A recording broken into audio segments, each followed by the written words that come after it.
Hey guys, welcome back. Tonight, we're not chasing heroes, victories, or the loud moments that textbooks love to celebrate. Tonight, we're slipping quietly into the hidden world behind ancient palace walls, into the dim corridors where conspiracies whispered in the dark, where ambition trembled, where secrets curled beneath candlelight, and where every plan that once felt world-changing slowly unraveled into silence. This is a deep sleep history journey into the softest corners of the past, where failed conspiracies, forgotten rebels, trembling hands, and almost moments remind us that even the most dramatic stories can fade gently like a candle burning low. If you came here for a sleep story that soothes your mind, a bedtime history tale that slows your breathing, or a quiet place to rest, you're in the right room. So before you get comfortable, take a gentle moment to like this video and subscribe, but only if these deep sleep history stories help you find peace, sleep better, or simply reflect on our shared journey through time. Now, close your eyes, loosen the tension in your shoulders, and let the night open its ancient doors for you. In the late hours of a Roman night, when the marble floors cooled beneath the weight of darkness, and the distant torches flickered like tired stars, the imperial palace shifted into a softer rhythm, a kind of breath the city rarely heard. It was in these quiet hours when the echoes of the day faded into the walls, and even the most disciplined guards allowed their thoughts to drift, that a small group of men believed destiny might finally tilt in their favor. They gathered in the deeper corridors of the palace, where the moonlight barely reached, and where every sound seemed heavier, as if the stone itself listened. These were senators, advisors, men who wrapped themselves in togas by day, but in the shadows wore something sharper: resentment, ambition, fear. Tonight they carried something even sharper still, a blade meant for an emperor. Their footsteps were deliberate yet quiet, not out of grace, but necessity. Every few steps, one man glanced back to be sure no guard trailed them. Another adjusted the sleeve hiding the dagger he had smuggled through a side entrance. Their whispers were thin, stretched tight between hope and dread. "He trusts us," one murmured, the words trembling slightly. "A shame for him," another replied, though his voice held more nerves than confidence. They had rehearsed this moment for weeks, studying the guard rotations, memorizing the times when the emperor dismissed his council, even practicing the exact place they would stand so that no shadow would betray their movement.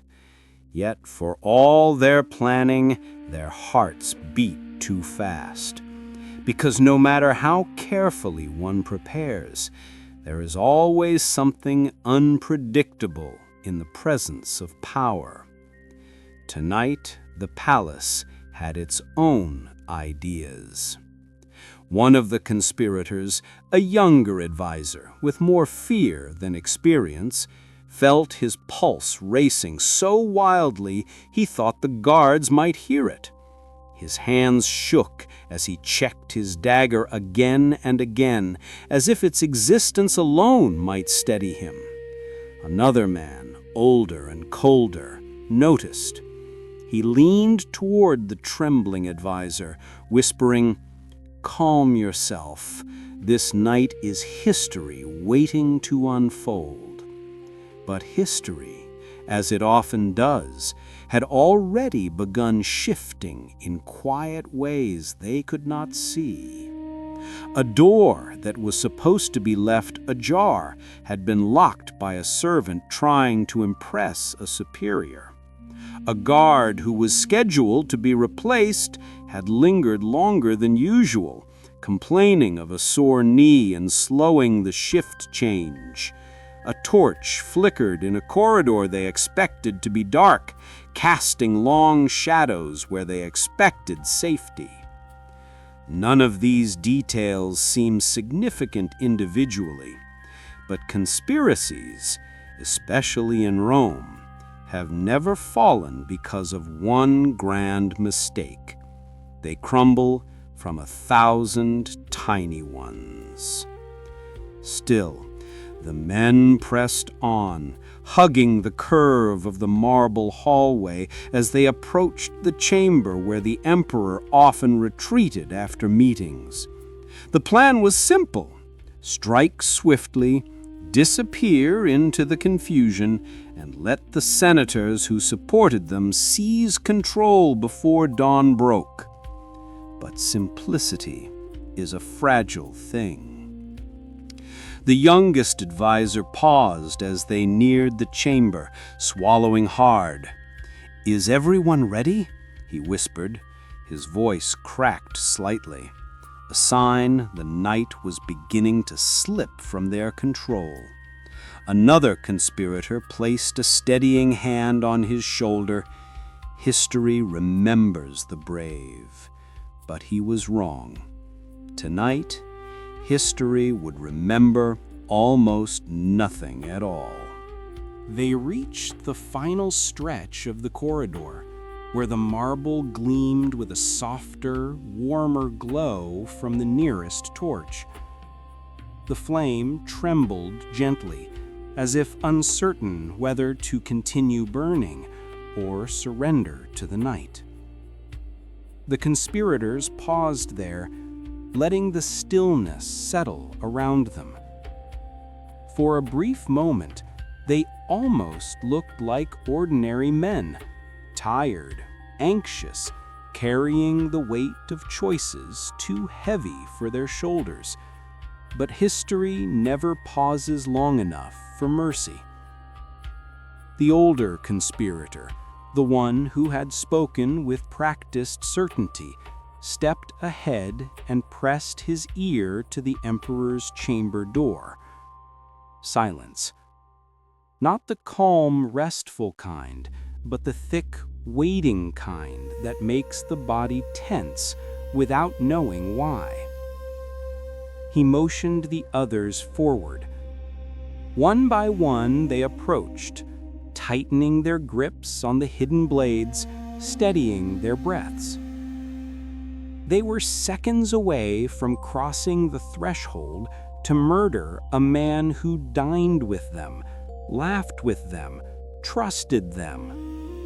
And yet, in their minds, they painted themselves as liberators, saviors of Rome from a ruler they believed had drifted too far from the Republic's spirit. But beneath all their justification, something fragile moved. Doubt. Doubt so quiet they mistook it for caution. The younger advisor felt it first, a prickle along the neck, a sense that something was misaligned, that a single grain of sand had slipped into the gears of fate. He whispered, "Did you hear that?" But the others shook their heads. They heard nothing, or perhaps they refused to hear. The older conspirator pushed gently on the door and found it unmoving, locked. That door was never locked. It was a known routine. After retiring from council meetings, The emperor left it slightly ajar so servants could enter freely. The conspirators froze. That single locked door carried the weight of 100 alarms. "Someone's been here," the older man breathed, "or someone knows." The younger advisor's pulse spiked. His breath shortened. He tried to swallow, but his throat was too tight. "We should leave," he whispered, barely audible. "Not yet," the older man hissed. His pride clung to the plan like a drowning man clings to driftwood. "A servant must have locked it by mistake. We continue." But even he didn't believe his own words. They pressed forward, searching for another entry point, the side door near the servants' hallway. They moved quickly, but the palace seemed to shift against them. Every corner felt sharper, every shadow deeper. It was as if the walls themselves whispered warnings. Then came the fatal moment. A faint metallic clink echoed from behind them. Not loud, no louder than a ring brushing against stone, but in the silence of the night, it was a thunderbolt. The younger advisor flinched so hard he nearly dropped his dagger. "What was that?" his voice cracked. The older conspirator raised a hand, commanding silence.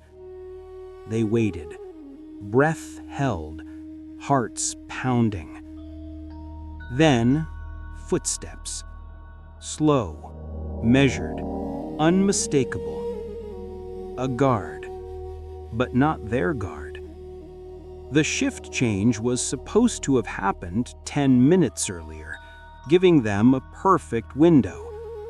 Instead, the guard had lingered, because of a sore knee, because he wanted to complain to a colleague, because he was simply tired. Tiny reasons, inconsequential on any other night. But tonight, they were destiny. The conspirators flattened themselves against the wall, cloaked in shadow. The guards' footsteps grew louder, closer. Each step a countdown. The younger advisor began to tremble uncontrollably, sweat gathered at his temples. He clutched his blade too tightly, as if it were the only thing anchoring him to the present. And then it happened. The moment their fate fractured. The trembling advisor's grip slipped. The dagger fell. The sound that followed was small, almost delicate. A bright, ringing clatter as steel kissed marble. But in that silent corridor, it may as well been a war horn. The guard stopped instantly. "Who's there?" he called out, voice sharp. The corridor held its breath. The conspirators' dreams of rewriting Rome died in that single echoing note. The guard's voice sliced through the corridor like a cold blade. "Who's there?" The conspirators pressed themselves harder into the wall, as if stone could swallow their bodies whole. No one breathed. Even the torches seemed to shrink their flames, afraid to betray the moment. For a heartbeat, for a single trembling second, the younger advisor considered stepping forward, confessing everything, begging for mercy. That was how tightly fear now gripped him. But fear has never been merciful in Rome. The guard took a slow step toward the fallen dagger, then another. The conspirators watched that glint of metal on the floor, the tiny reflection of torchlight dancing across its surface. That dagger, meant to end the life of an emperor, now sat quietly as the symbol of their unraveling. The guard crouched down, picked it up, turned it in his hand. The metal whispered as it moved. "This doesn't belong here," he murmured. Then he straightened, eyes narrowing, turning toward the shadows where the conspirators hid. The older advisor, realizing the moment had shifted beyond salvation, touched the hilt of his own dagger. His instinct said fight, his logic said flee, but neither option promised survival. Before he could decide, the younger advisor panicked. Panic, the final fragile seam of any conspiracy. With a sharp inhale, the young man bolted, running blindly toward the far end of the hall. His sandals slapped against the marble in frantic bursts. The guard's attention snapped toward the sound. "Stop!" The guard sprinted after him, heavy armor clattering like thunder. The older conspirator cursed under his breath. The plan, weeks of whispers, maps, risks, dissolved instantly. He motioned for the others to scatter. They fled through different corridors, disappearing into the maze of the palace like frightened birds under a storm. But the palace was alive now, awake.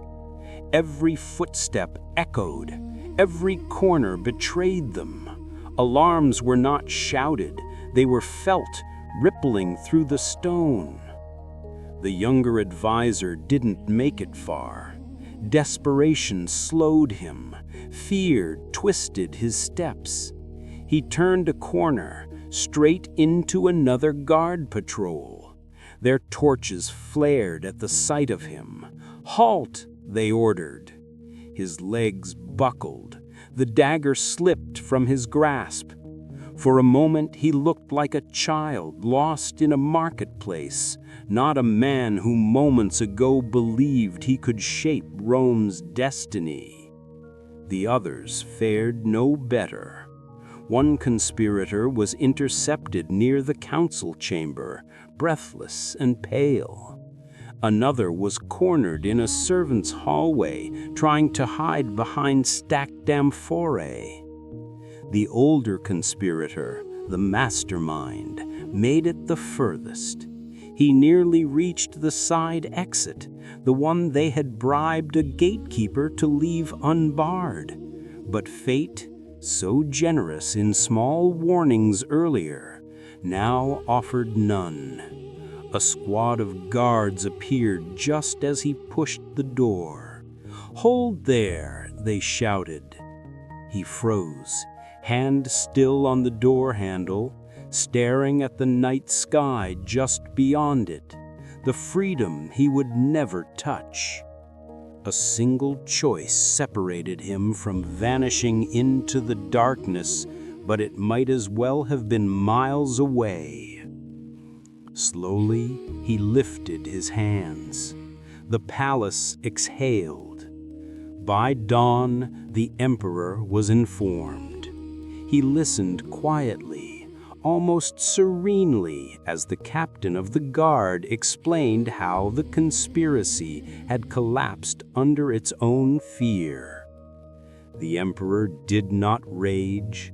He did not curse. He simply closed his eyes. Perhaps he felt betrayed. Perhaps he felt nothing at all.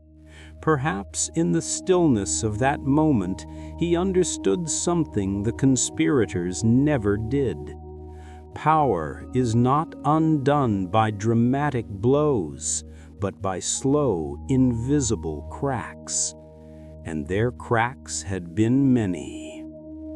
By dawn, the conspirators were imprisoned, their names recorded in a small ledger tucked away in a corner of the palace archives. History did not remember them as liberators.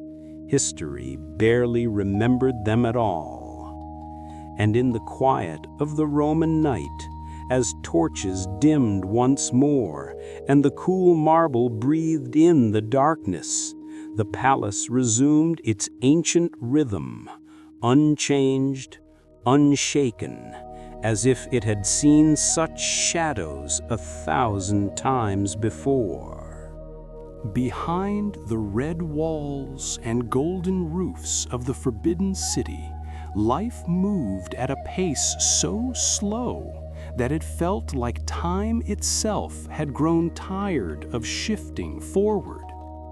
Lanterns glowed with soft amber light, flickering against the lacquered pillars.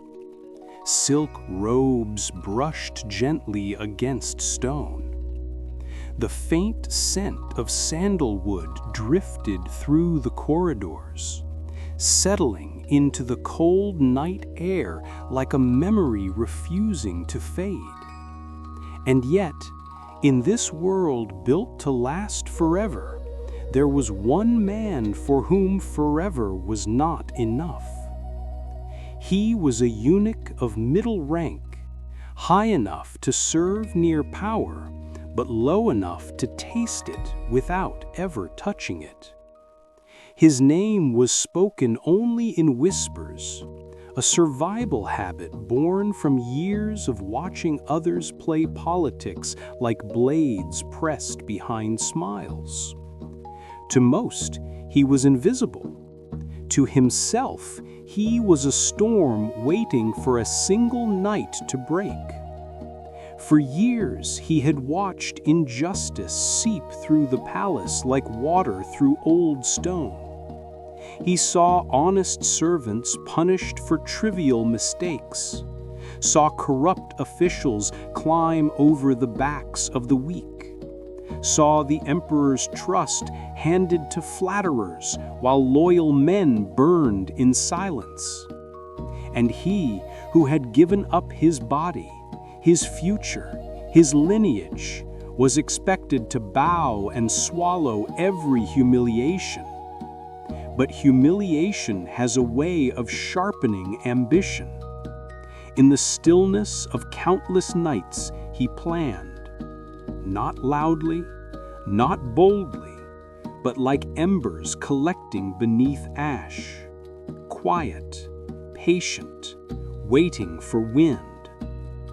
His steps across the courtyard echoed softly, each tap of his shoes on the vast stone tiles creating a rhythm almost meditative. Tap, tap, tap. The kind of sound that carries differently beneath a sky that never fully darkens, where lanterns pool golden circles along the ground.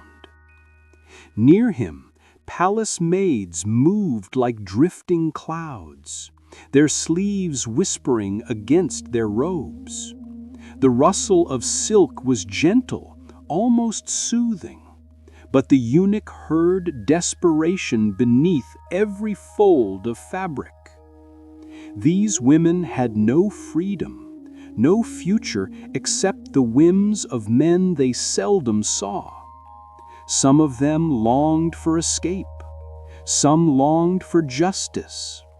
A few simply longed to be heard. And it was with these few, soft-spoken, careful, unnoticed, that he began weaving his plan.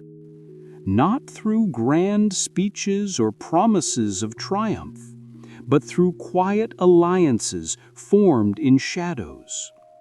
A maid who knew how to move through the palace without leaving footprints. Another who had access to the emperor's study at night, when the candles were out, but the documents remained. A guard who disliked the favoritism of higher officers. none of them dreaming of rebellion, only relief from a life too small. But the eunuch wove their hopes together like threads of silk pulled into a rope.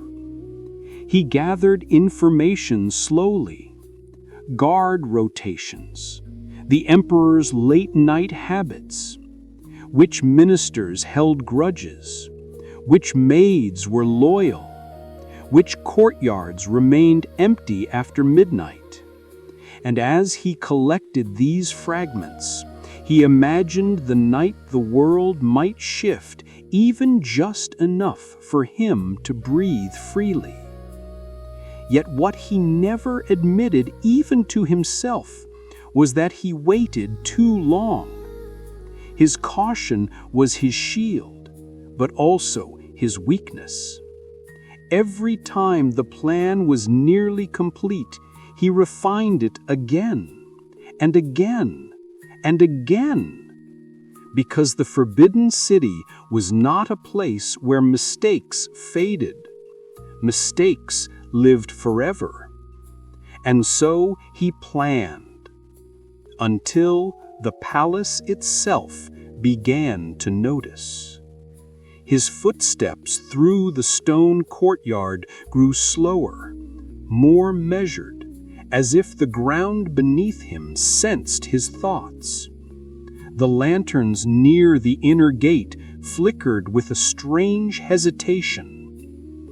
Even the night wind seemed to carry faint echoes, snippets of conversations behind screens, rustles of scrolls being opened, the sound of an ink brush pausing too long.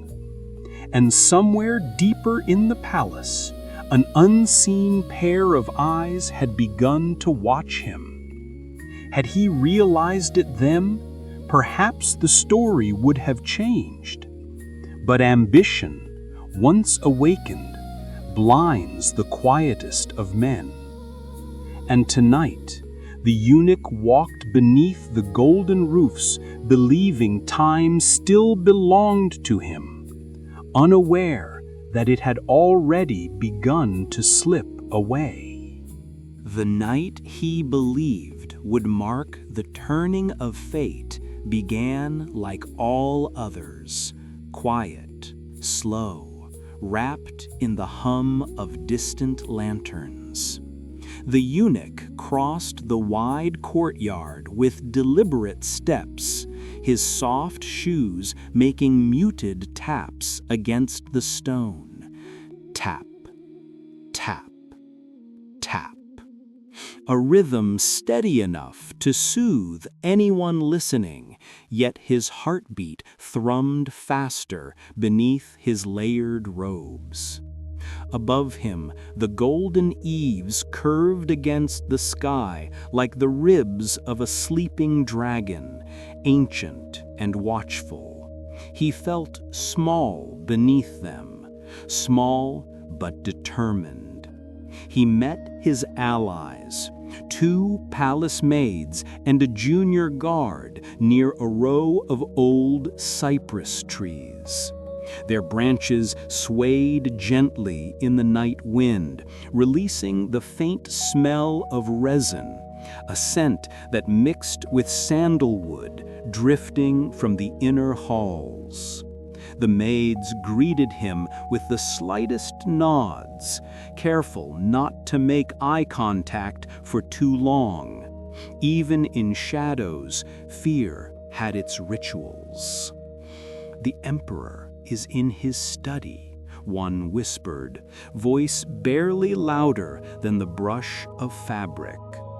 "He dismissed the council early." "Did anyone follow you?" the eunuch asked. Both maids shook their heads, but their nervous hands betrayed them. The guard stepped closer. His armor was light, only thin plates to avoid clattering, yet still it gave off a faint clink when he moved. "Rotations are unchanged," he murmured, but the captain was speaking with someone tonight, quietly, secretively. A ripple of unease spread through the group. Ice slipped into the eunuch's stomach, but he forced his breathing slow. "It doesn't matter," he said softly. "We continue. We have waited too long." But the wind seemed to disagree, shifting direction abruptly, carrying with it the echo of distant footsteps. They froze. Then, just as quickly, the sound faded into the sprawling silence of the forbidden city. They moved deeper into the palace. The corridors narrowed. Lanterns cast warm pools of light on the polished floors, reflecting their silhouettes like faint ghosts drifting alongside them. The eunuch glanced at a passing reflection, his own form stretched thin upon the glossy tiles. He looked almost weightless, almost like someone already halfway erased from the world.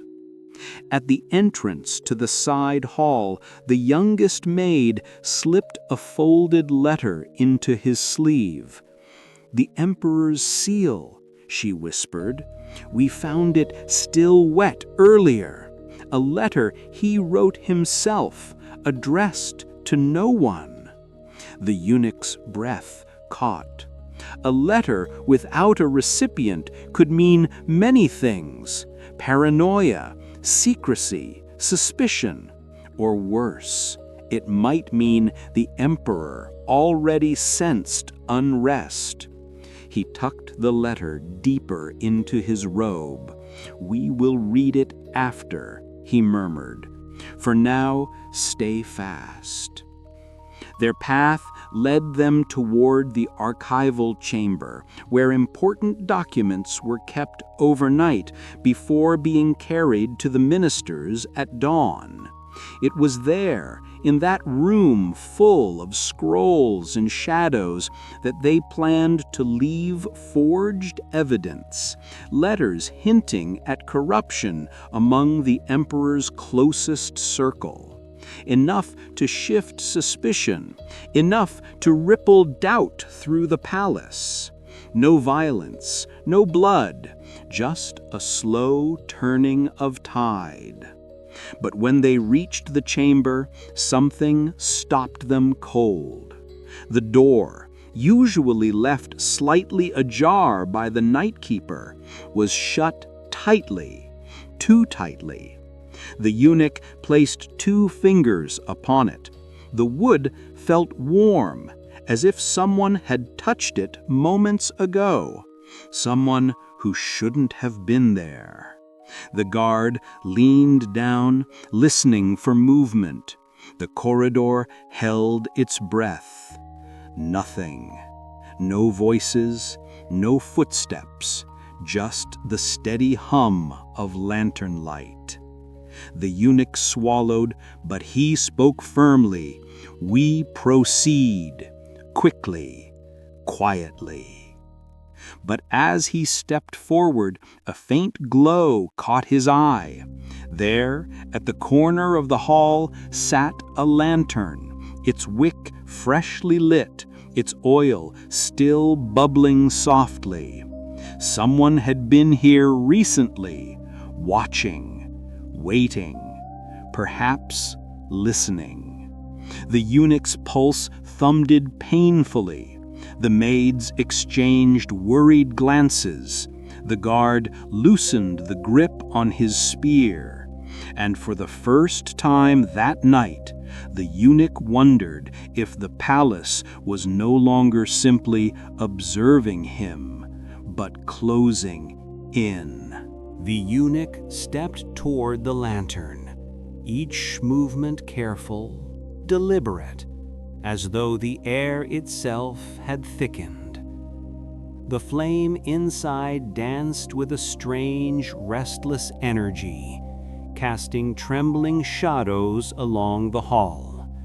Shadows that looked like figures watching, waiting. The maids lingered behind him, their breaths barely stirring the night. The guard shifted uneasily, the soft metal of his armor giving a muted clink that seemed loud in the stillness. "Someone's nearby," the eunuch whispered, though no one needed the reminder. The palace seemed to pulse around them, ancient and alive, its walls holding secrets older than any conspiracy. He approached the archival chamber door again, laying his palm flat against the wood. This time he pushed. It opened, slowly, reluctantly, its hinges letting out the faintest sigh. The room beyond was dimly lit by a single lantern on the table. Scrolls lay neatly arranged, untouched. Too untouched, as if someone had straightened them moments ago. "We must be quick," the eunuch murmured. The maids nodded, stepping inside with silent grace. The guard remained at the entrance, spear angled toward the dark corridor. The eunuch moved toward the central table, withdrawing the forged letters from within his robe. They were convincing, pressed with imitation seals, written in a hand nearly identical to that of high ministers. He placed them exactly where the morning attendants would find them. It should have felt triumphant. It should have felt like victory. Instead, it felt like walking deeper into a pool of cold water. The youngest maid hesitated. "Sir, what if someone already knows?" Her voice trembled like the flame beside her. The eunuch offered no reassurance, only a quiet, steadying breath. "Then we must finish before they act." But fate rarely waits politely. A soft sound broke the fragile calm. A rustle, paper moving, but none of them had touched anything. The room fell still. The guard stepped forward, lowering his spear. "Who's there?"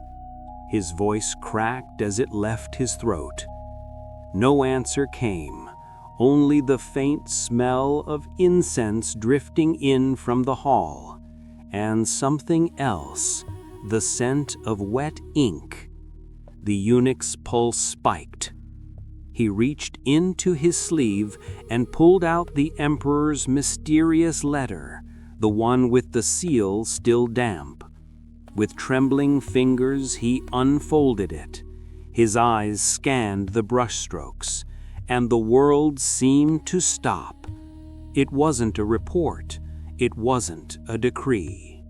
It was a warning, written in the emperor's own hand. Loyalty wears many faces. When shadows lengthen, watch those who walk quietly. The eunuch's breath froze. The emperor knew. Not the plan, not the forged letters, not the details, but something. Enough. The maids looked at him, wide-eyed. The guard tightened his grip on his weapon, and then footsteps echoed from the corridor. Slow, certain, purposeful, not rushed like the patrol of a frightened guard, not light like the steps of a maid. Heavy, trained officers. The eunuch clenched his jaw. "We have to leave." They moved quickly, extinguishing the lantern, gathering everything they had brought. But as they stepped toward the door, shadows appeared in the entrance. 3, 4, maybe more. Silhouettes with armor, with authority. A calm voice rose from the darkness. "Going somewhere?" The eunuch's heart dropped. No escape. No time. The maids backed away, trembling. The guard placed himself between them and the approaching silhouettes, though he knew the act was futile. The officers stepped into the room, torchlight revealing their expressionless faces. "We've been watching this hall for days, waiting to see who would come." The eunuch did not bow, did not beg. He simply closed his eyes. Acceptance washed over him. Not relief, not despair, but a quiet release, as if a burden carried too long had finally slipped from his shoulders. The leader of the officers reached for the forged letters on the table. "You should have acted sooner or not at all." The eunuch exhaled slowly, letting the truth settle like dust back onto ancient stone. "I know," he whispered, and the palace, vast and unmoved, seemed to breathe around them, swallowing the final flicker of his ambition the way it had swallowed 1,000 forgotten conspiracies before him. At Versailles, words were sharper than swords, and a glass of wine could be more dangerous than a battlefield. Under golden ceilings, painted with gods and triumphs, the palace glowed like a world untouched by time. Candlelight shimmered across polished floors, catching in the crystals of chandeliers that hung like frozen rain above the heads of nobles who drifted through the halls. Soft music fluttered from the far corner of the salon, violins, faint harpsichord, notes delicate enough to settle gently on the skin. Laughter murmured like ripples over still water. Perfume drifted in the air, orange blossom, rose attar, jasmine crushed between warm hands. Everything at Versailles was beautiful, and everything could be lethal. Among the crowd of silk, lace, and powdered wigs moved a single nobleman whose ambition had grown just slightly faster than his caution. He was not the most powerful man in the room, but he wished to be. He envied how others dined closer to the king, how their carriages were listed first during royal departures, how their whispers made ministers shift uneasily. And he told himself night after night that one obstacle, one man, stood between him and the influence he desired. His solution was simple: a drop, a single drop. Tonight's banquet would be small, intimate, and perfectly suited for subtlety. The nobleman had carried the vial for weeks, hidden inside the lining of his embroidered coat. It was tiny, no larger than the nail of a thumb, yet inside it, he believed, existed the power to recast the court's balance. He moved gracefully among the guests, his expression polite, almost serene, but beneath the calm exterior, his thoughts churned with rehearsed precision. At the long table, servants arranged plates of roasted game, sugared fruit, pastries dusted with gold powder. Candles flickered in tall holders, their flames dancing near the rims of crystal glasses waiting to be filled with burgundy wine.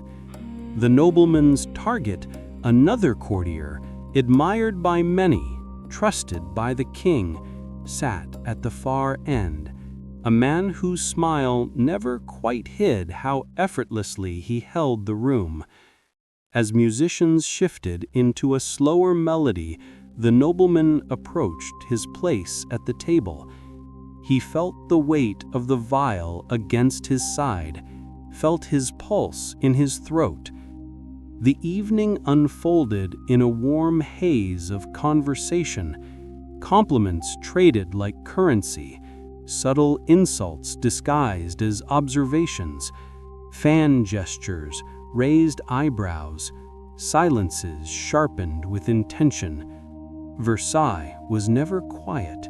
It only whispered. When the first course ended, servants drifted forward with bottles of wine. The nobleman's eyes followed a specific glass, his target's glass, tall, thin-stemmed, delicate.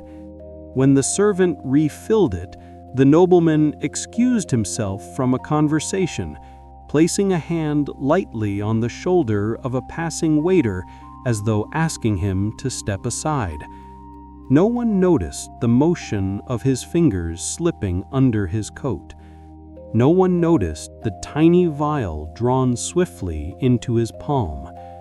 No one noticed the way he tilted his hand just slightly above the rim of the target's glass, letting a drop fall as silently as dew sliding from a petal. It vanished instantly into the red. He exhaled, slow and steady, the first breath he'd taken without tension that night. And then something shifted, so small, so insignificant, he almost didn't see it. The target laughed at a joke from across the table and extended his hand not to his own glass, but to the glass beside it.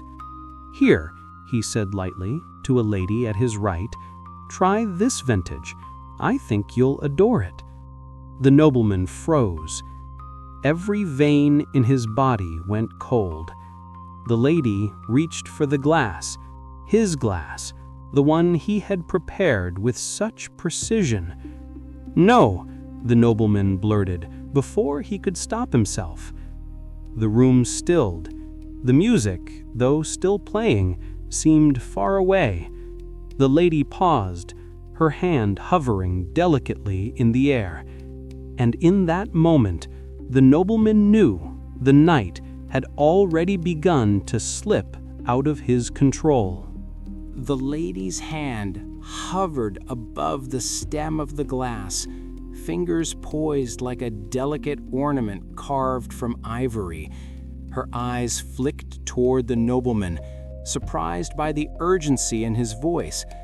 Around them, conversation softened, tilting gently towards silence, like a curtain slowly lowering over a stage.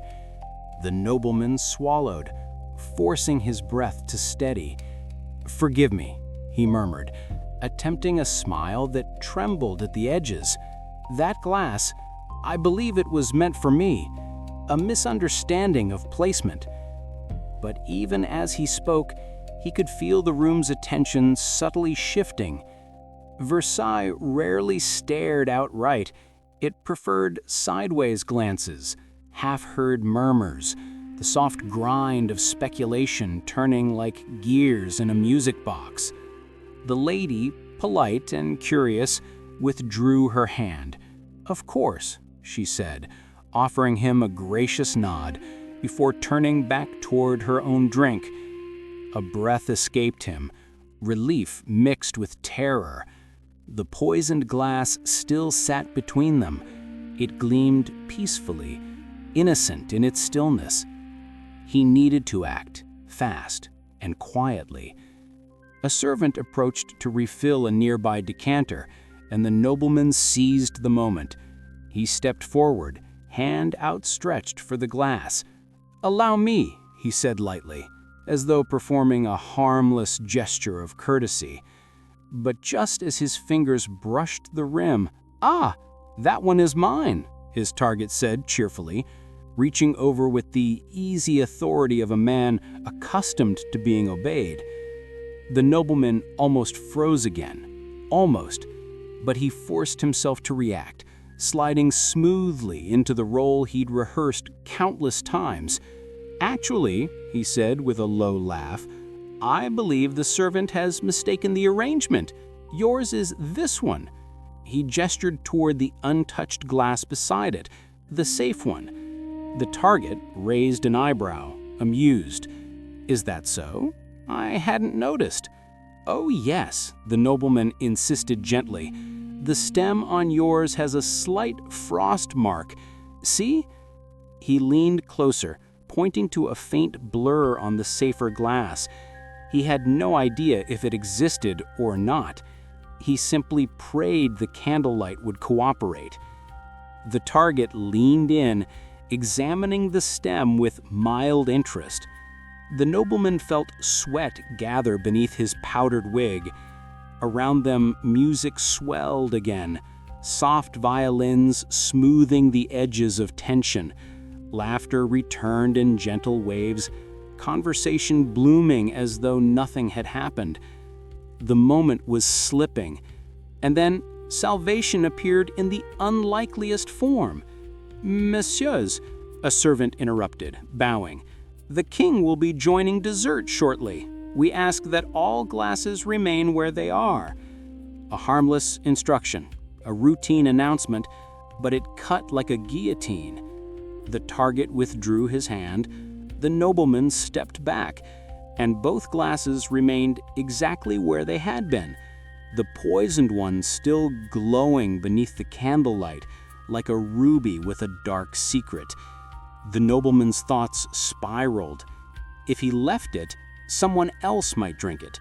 If he moved it, eyes would follow. If he hesitated, suspicion would bloom.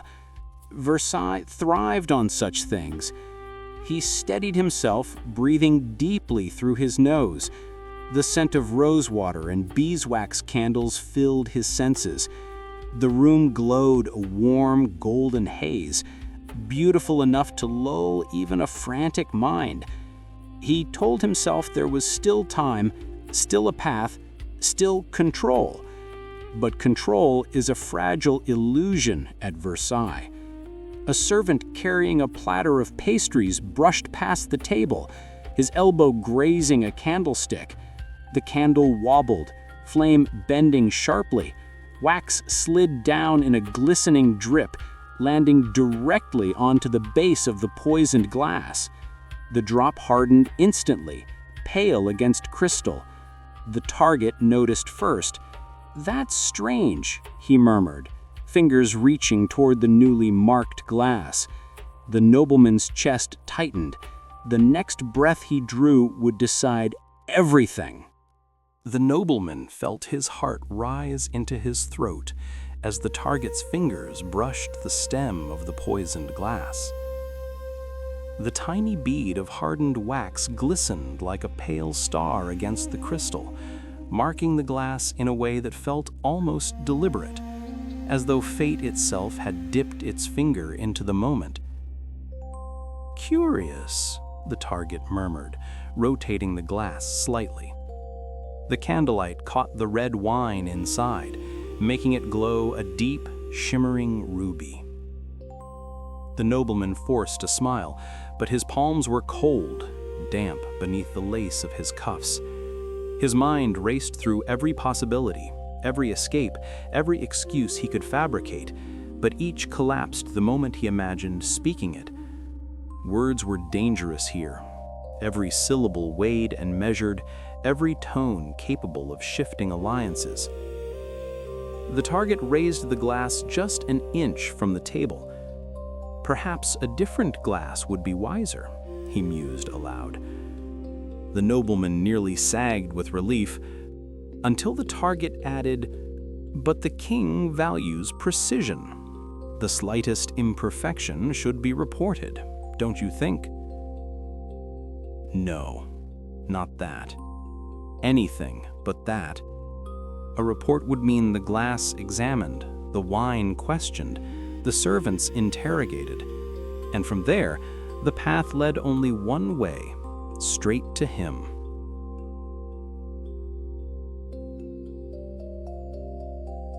"If it displeases you," the nobleman cut in quickly, "allow me to exchange it discreetly. There's no need to trouble the staff." The target paused, studying him with a look too sharp to be casual. "You seem unusually invested in this glass," he said softly. The air around them tightened. Music still drifted, but now it felt far away, thin as mist. Laughter sparkled, but none of it reached their corner. Versailles was not watching, but it was listening. The nobleman lowered his eyes, trying to look mild, harmless, only wishing to be helpful. "Of course," the target murmured, though the doubt in his voice curled like smoke. Before either could move again, a nearby servant stumbled slightly while adjusting a tray. His elbow caught the edge of the table, the glasses trembled, the poisoned one wobbled violently, tipping, spinning. The nobleman reacted without thinking.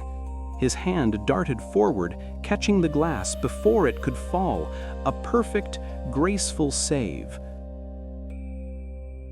Too perfect, too graceful, too fast. And now every eye near them turned, drawn by instinct to the slightest crack in the silence. The nobleman froze with the glass in his hand. His target stared at him, the lady stared, even the servant stared. The room, once a blur of sound and color, seemed to sharpen around that single moment.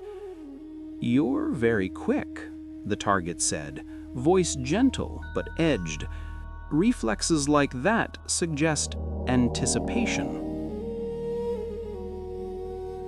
The nobleman tried to laugh, but it came out tight. "Merely luck." But the target did not look convinced. Slowly, almost casually, he reached for the other glass, the safe one. "In that case, join me. A toast." The nobleman's stomach twisted. He could not refuse. Refusal meant questions. Questions meant scrutiny. Scrutiny meant death. He nodded stiffly and lifted the poisoned glass to his lips, holding it as though preparing to sip. His target held his own glass up, waiting. "To loyalty," the man said. The nobleman swallowed dryly. He would not drink, could not.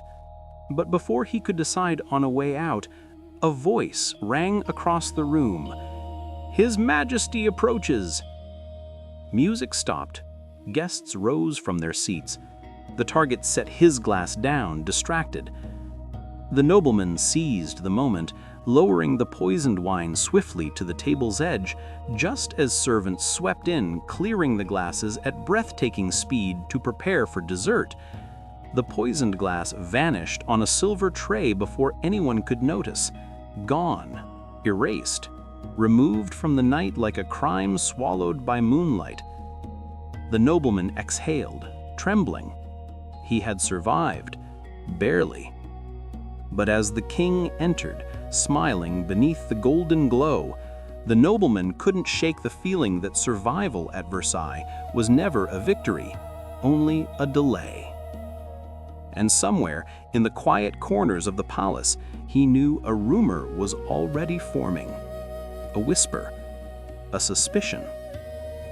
Something small, fragile, and deadly. The kind of thing that outlived men far more powerful than him. Behind carved wooden screens, where the air was scented with rosewater and quiet ambition, a mother decided that destiny needed a little help. The Ottoman harem at night was unlike anywhere else in the empire. Silence ruled its polished marble floors, a soft, floating silence, broken only by the brushing of silk slippers or the distant echo of a fountain that murmured in the courtyard. Lamps burned low, their copper bases reflecting warm circles of light onto the lattice screens, weaving shadows like delicate lace along the walls. Here, every whisper mattered. Here, a single breath could carry meaning. And here, in a chamber draped with embroidered fabric and perfumed with crushed rose petals, a consort sat quietly, her posture serene, her eyes anything but. She was not the Sultan's favorite, not the dazzling beauty sung about in poems, nor the jewel that visitors whispered about in the corridors. But she was a mother, and in the harem, motherhood carried a power sharper than any blade forged in the empire. Her son, still young, still learning how to speak with dignity before tutors, had been pushed aside by palace politics, a future heir overshadowed by the child of a more influential consort. She had watched for months as gifts, alliances, and sweetened flattery were used to place that other boy at the center of the Sultan's attention. And though she smiled in public, bowed her head, played her role perfectly, inside her, something tightened. Tonight, she told herself, that something would finally move. She sat before the carved lattice that separated her chambers from the passage beyond, listening for footsteps. The shadows on the other side shifted occasionally, guards patrolling, eunuchs passing by, but she waited for one shadow in particular, a quiet one, a loyal one. The eunuch she trusted appeared at last, his silhouette pausing behind the wooden screen. His voice, when it came, was barely a thread of sound. "My lady, the documents you requested, they are prepared." She did not turn immediately. She breathed in slowly, letting the rose-scented air cool the fire of her thoughts. "And the officer?" she asked softly. "The one who watches over the prince's lessons?" "He will join us shortly. He believes the other boy's rise threatens the order of succession. He is willing to help." Willing. She knew what that meant. Not loyal, not committed, simply willing, for now. That was enough, for a moment. She rose, the soft gold of her gown whispering against the cushions. Every movement she made was quiet, deliberate, as though the very floor might betray her ambition. She walked toward a low table where an oil lamp flickered gently, its flame stretching and shrinking with the slightest tremor of the air. On the table lay a sealed scroll, a letter, a carefully penned accusation against the rival consort, a suggestion that she had accepted foreign gifts, spoken with envoys she was forbidden to meet, conspired beyond her station. Lies, or half-lies. In the palace, the difference hardly mattered. But tonight required more than ink and paper. Tonight required cooperation. Secrets shared between those who hoped to reshape the future. She returned to the lattice screen, lowering her voice so its softness matched the glow of the lamp. "When the officer arrives," she murmured, "you will give him this scroll, and he must place it among the documents delivered to the Sultan at dawn." "My lady," the eunuch whispered, "if this is discovered—" "It won't be," she interrupted gently, "because you will be careful, and because he," her gaze drifted to her sleeping son, "deserves the chance fate tried to deny him." The eunuch bowed his head. The consort closed her eyes, allowing herself a single breath of hope, a dangerous thing within the harem walls. And yet, tonight, she let herself believe in it. What she did not know, what none of them knew, was that another set of years pressed close to the wooden lattice, hidden deeper in the shadows, listening, waiting, ready to turn her quiet ambition into the beginning of an unraveling she could never stop.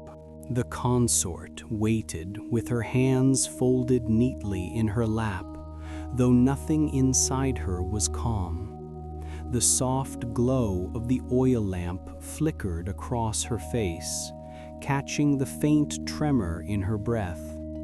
Behind the lattice screen, footsteps approached, measured, confident, heavier than those of eunuchs.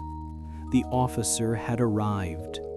He paused, as if weighing the silence before entering it. "My lady," he said quietly. Even through the screen, his voice carried the weight of someone accustomed to making decisions that changed fates. She gestured for him to step closer, though she knew they could not risk a true meeting. Not here, not yet. "You know why you are summoned," she murmured.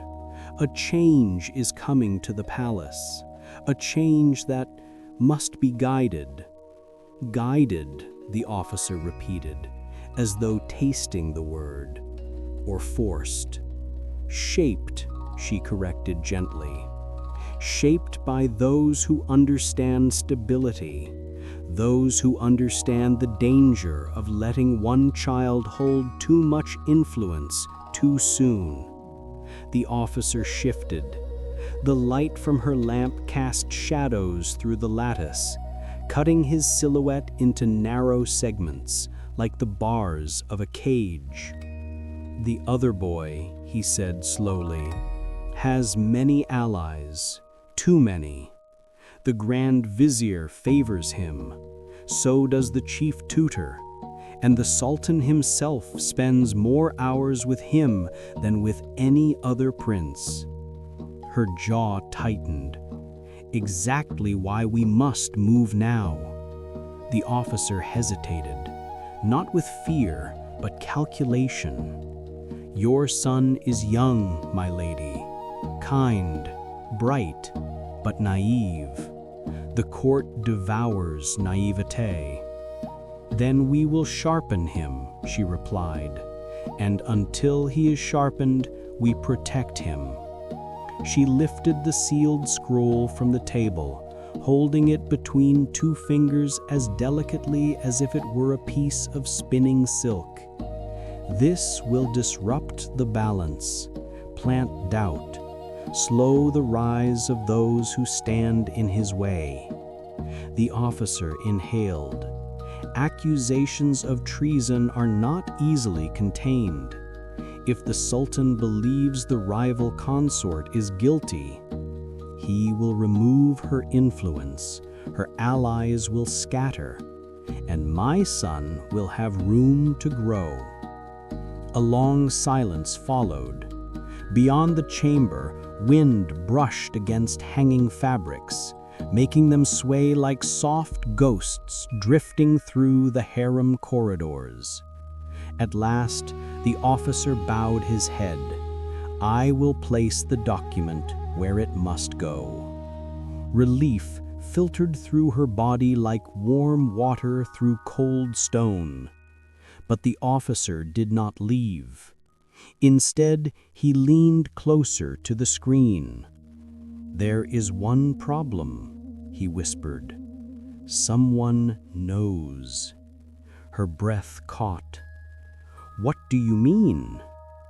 "I saw movement in the shadows by the far curtain. Someone listening, and not one of mine." Her fingers tightened around the scroll. "Did they see you? Perhaps, or perhaps only me waiting." The consort felt the world tilt. Even a rumor, an unfinished whisper, could end everything. "Find them," she said softly but firmly. "And if you cannot..." Her voice trailed into silence. But the officer understood. The harem did not tolerate loose threads.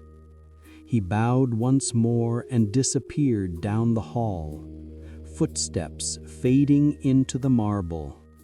The consort remained still for several moments, letting the heaviness settle.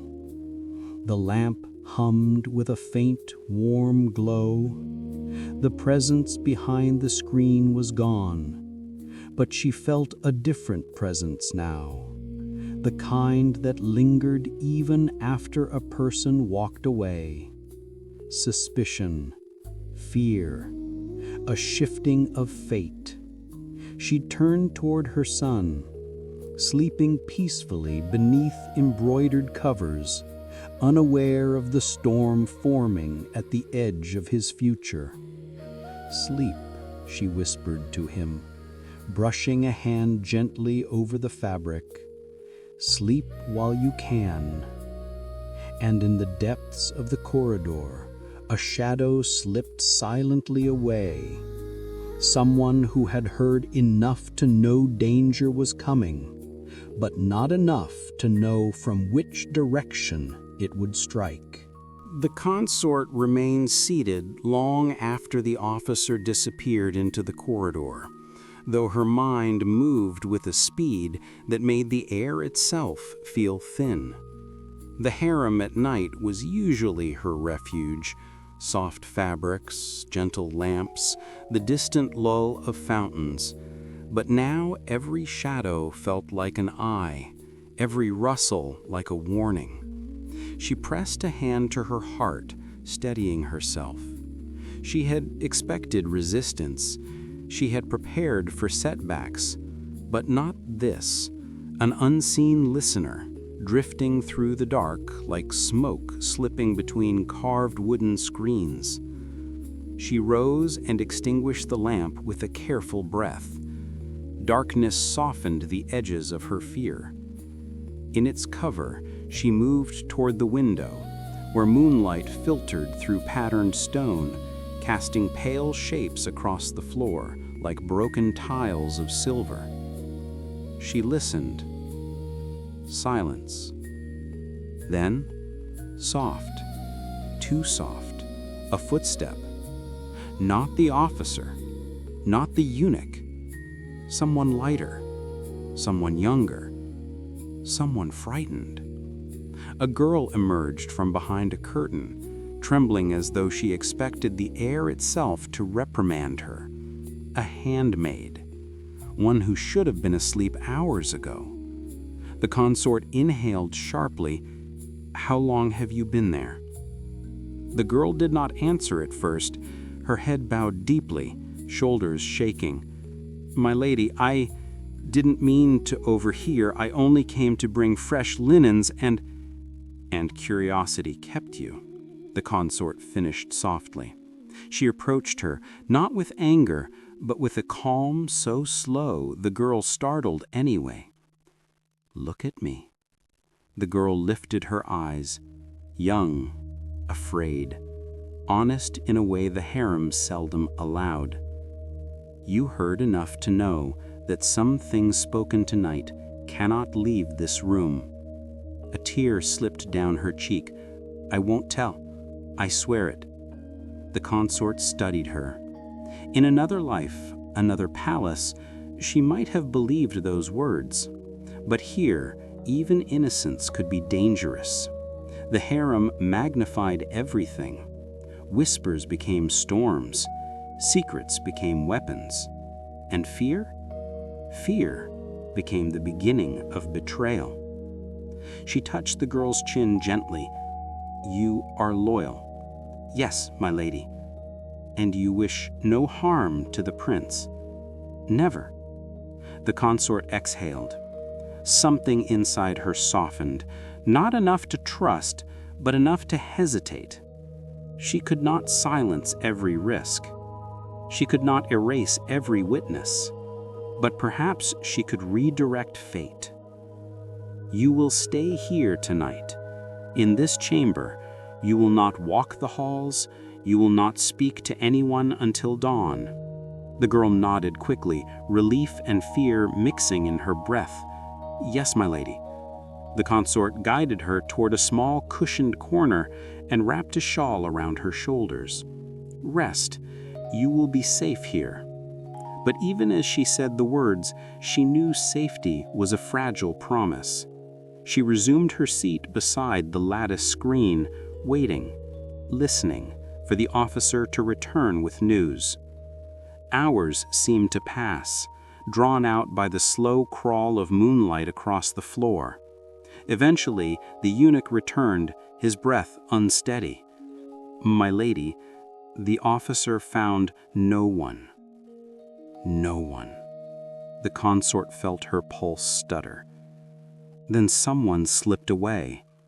Yes, the eunuch whispered, and there is more. He swallowed.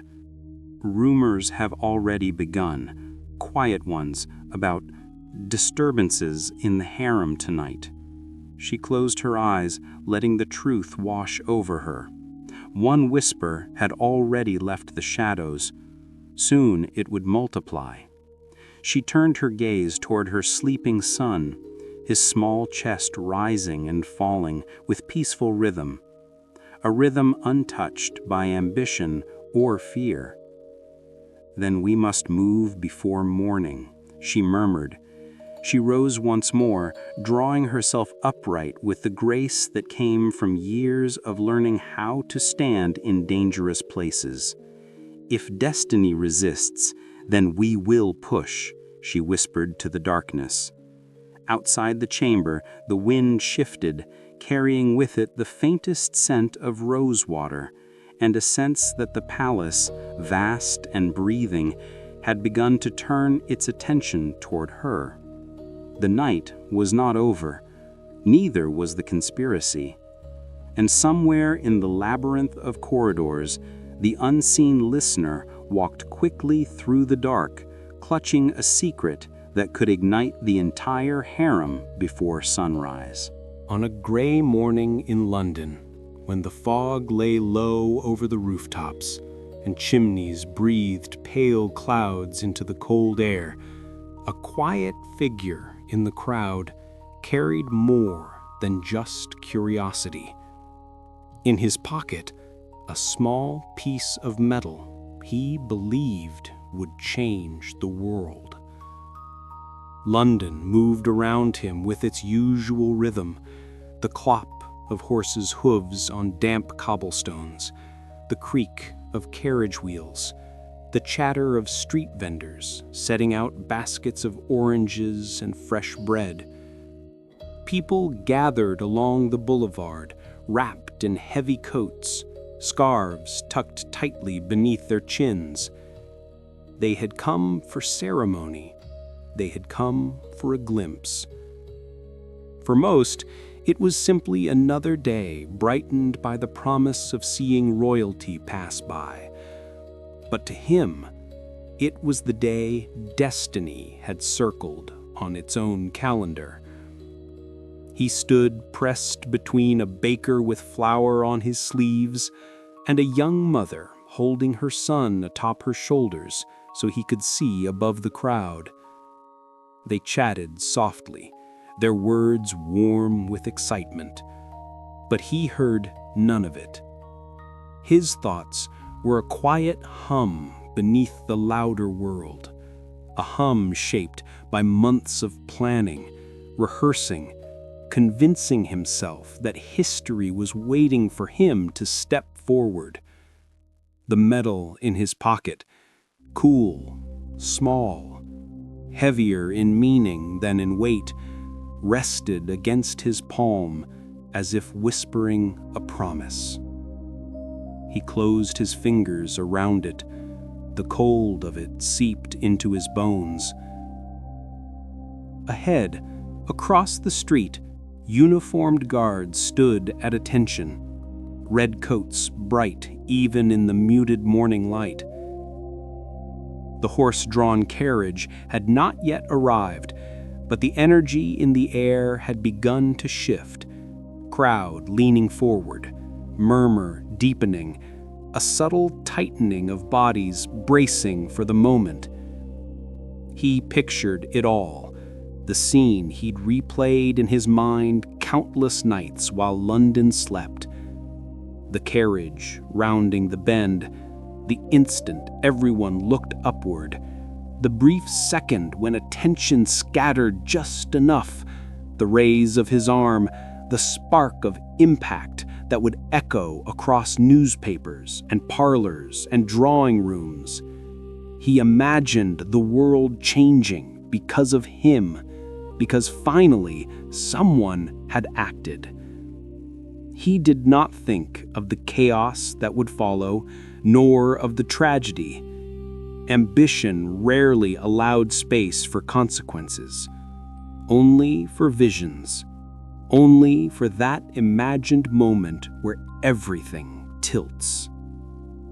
A church bell tolled somewhere in the distance, one long, low note that rolled through the fog like a slow wave.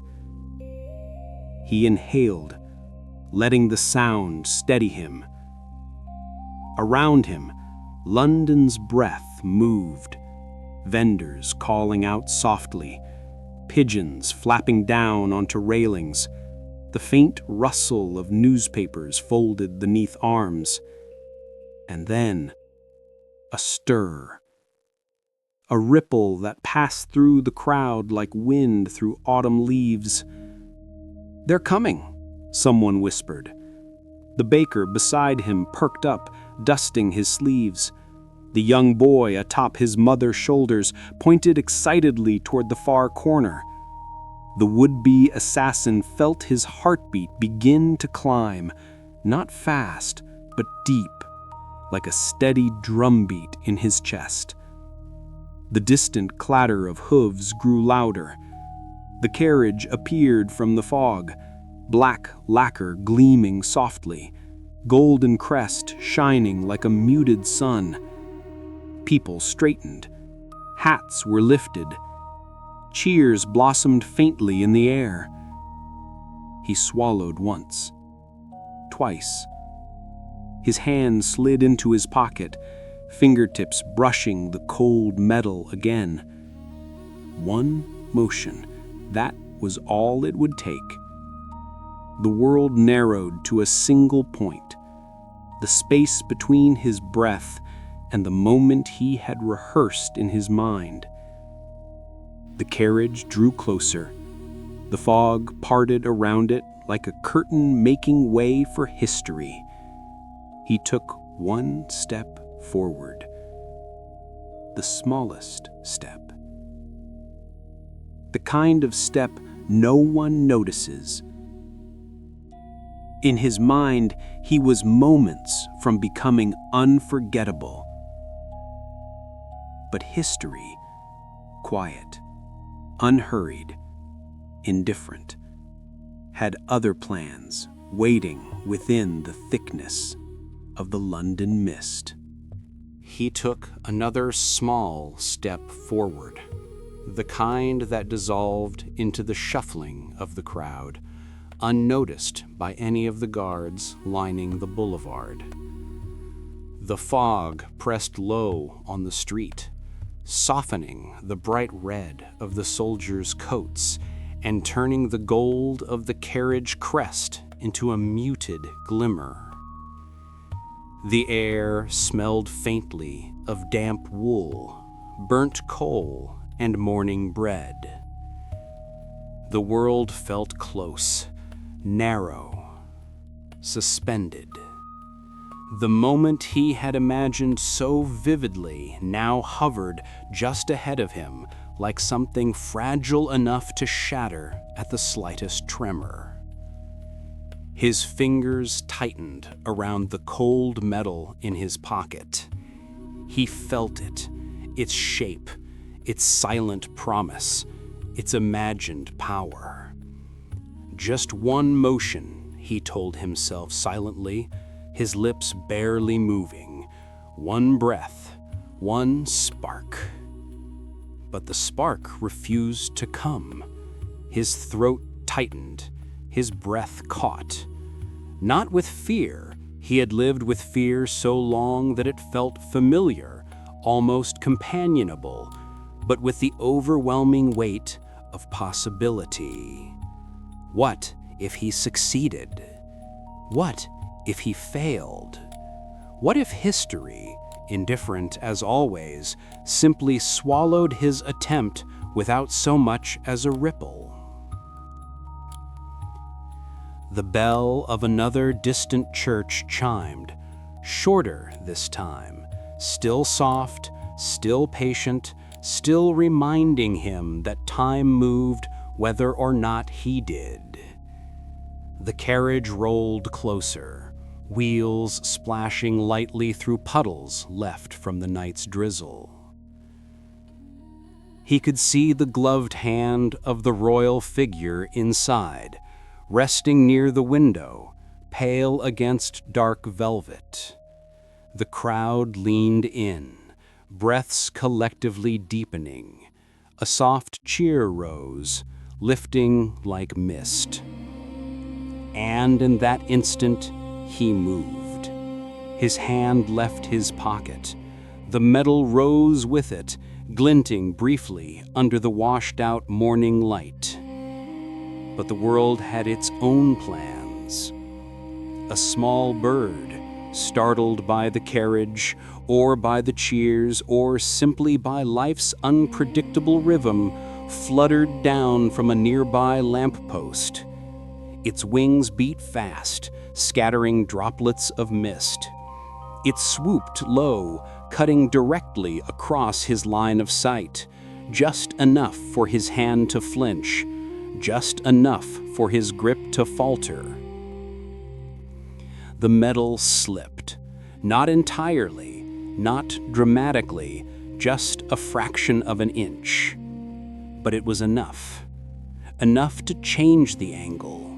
Enough to ruin months of meticulous rehearsing. Enough to alter the course of his destiny in a single breathless heartbeat.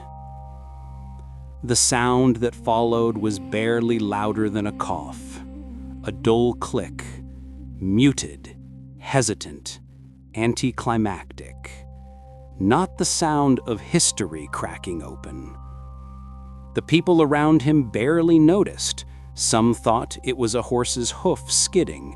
Others assumed it was a vendor closing a crate. The would-be assassin knew better. He felt the misfire reverberate up his arm like a quiet accusation. The metal trembled, then went still. It had jammed. Not broken, not fired, simply refused. As if destiny itself had lifted a single finger and said, "Not today."